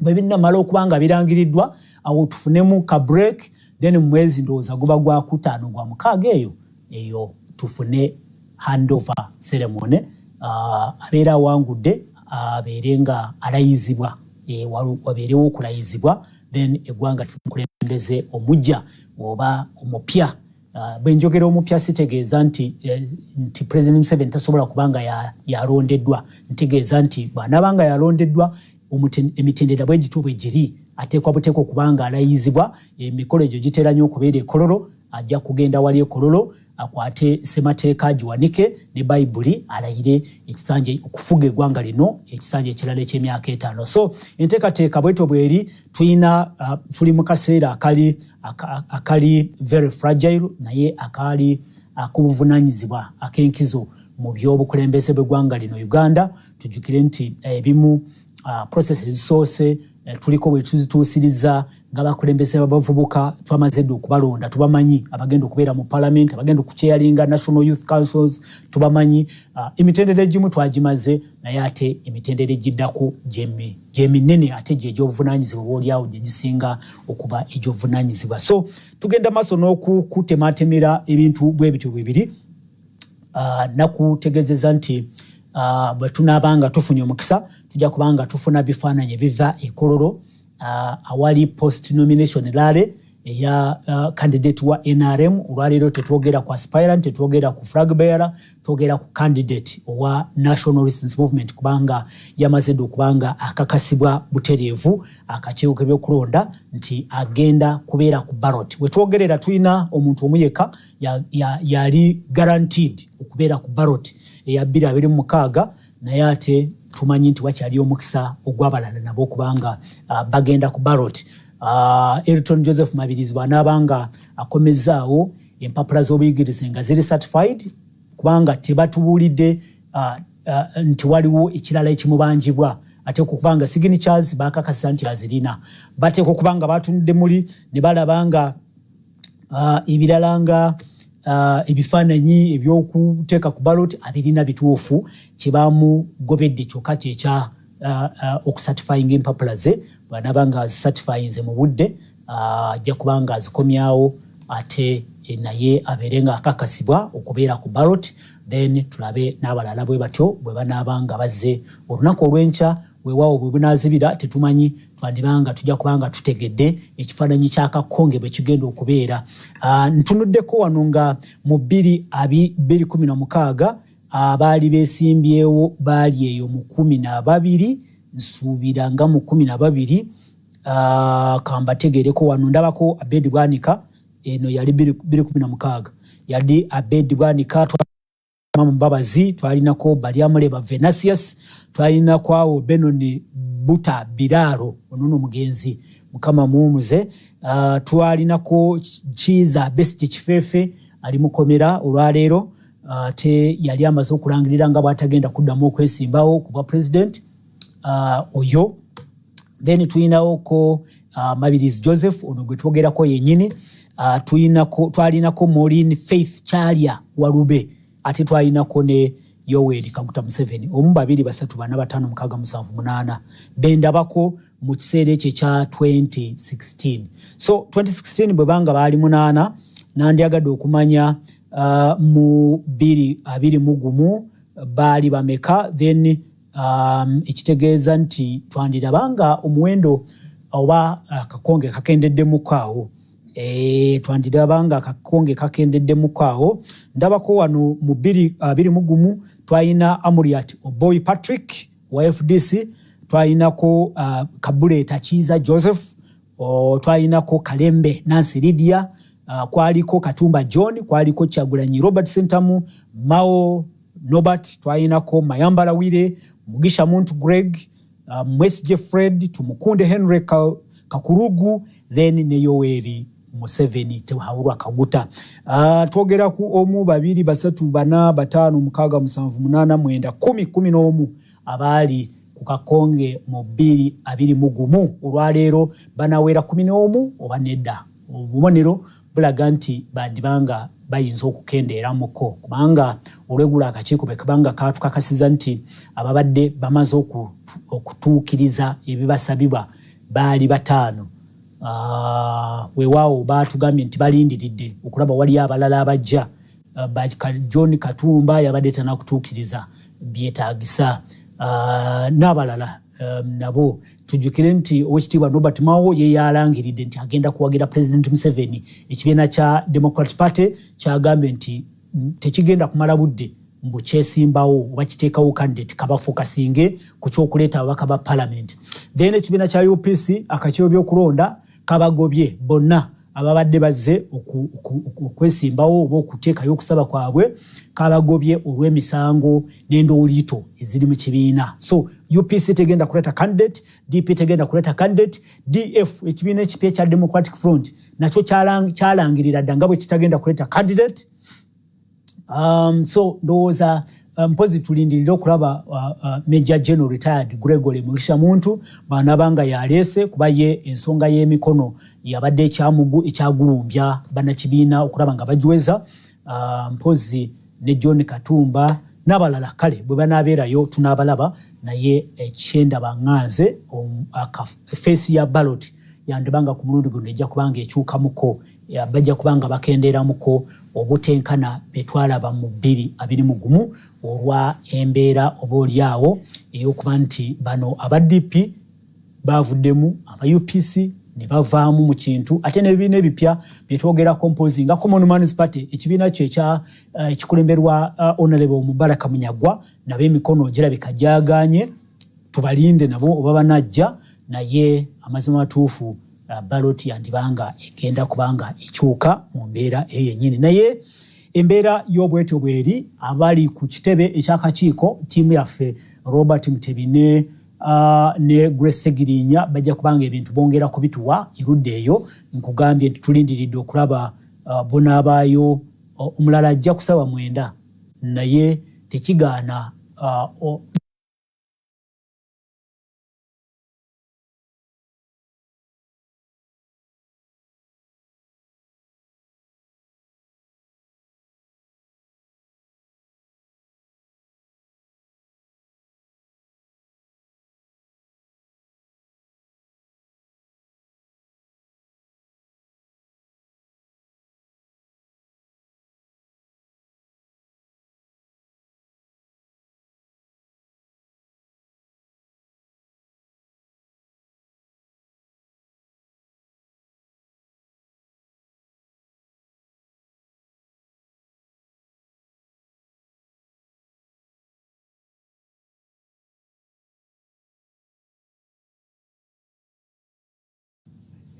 is it to the rest of the candidates?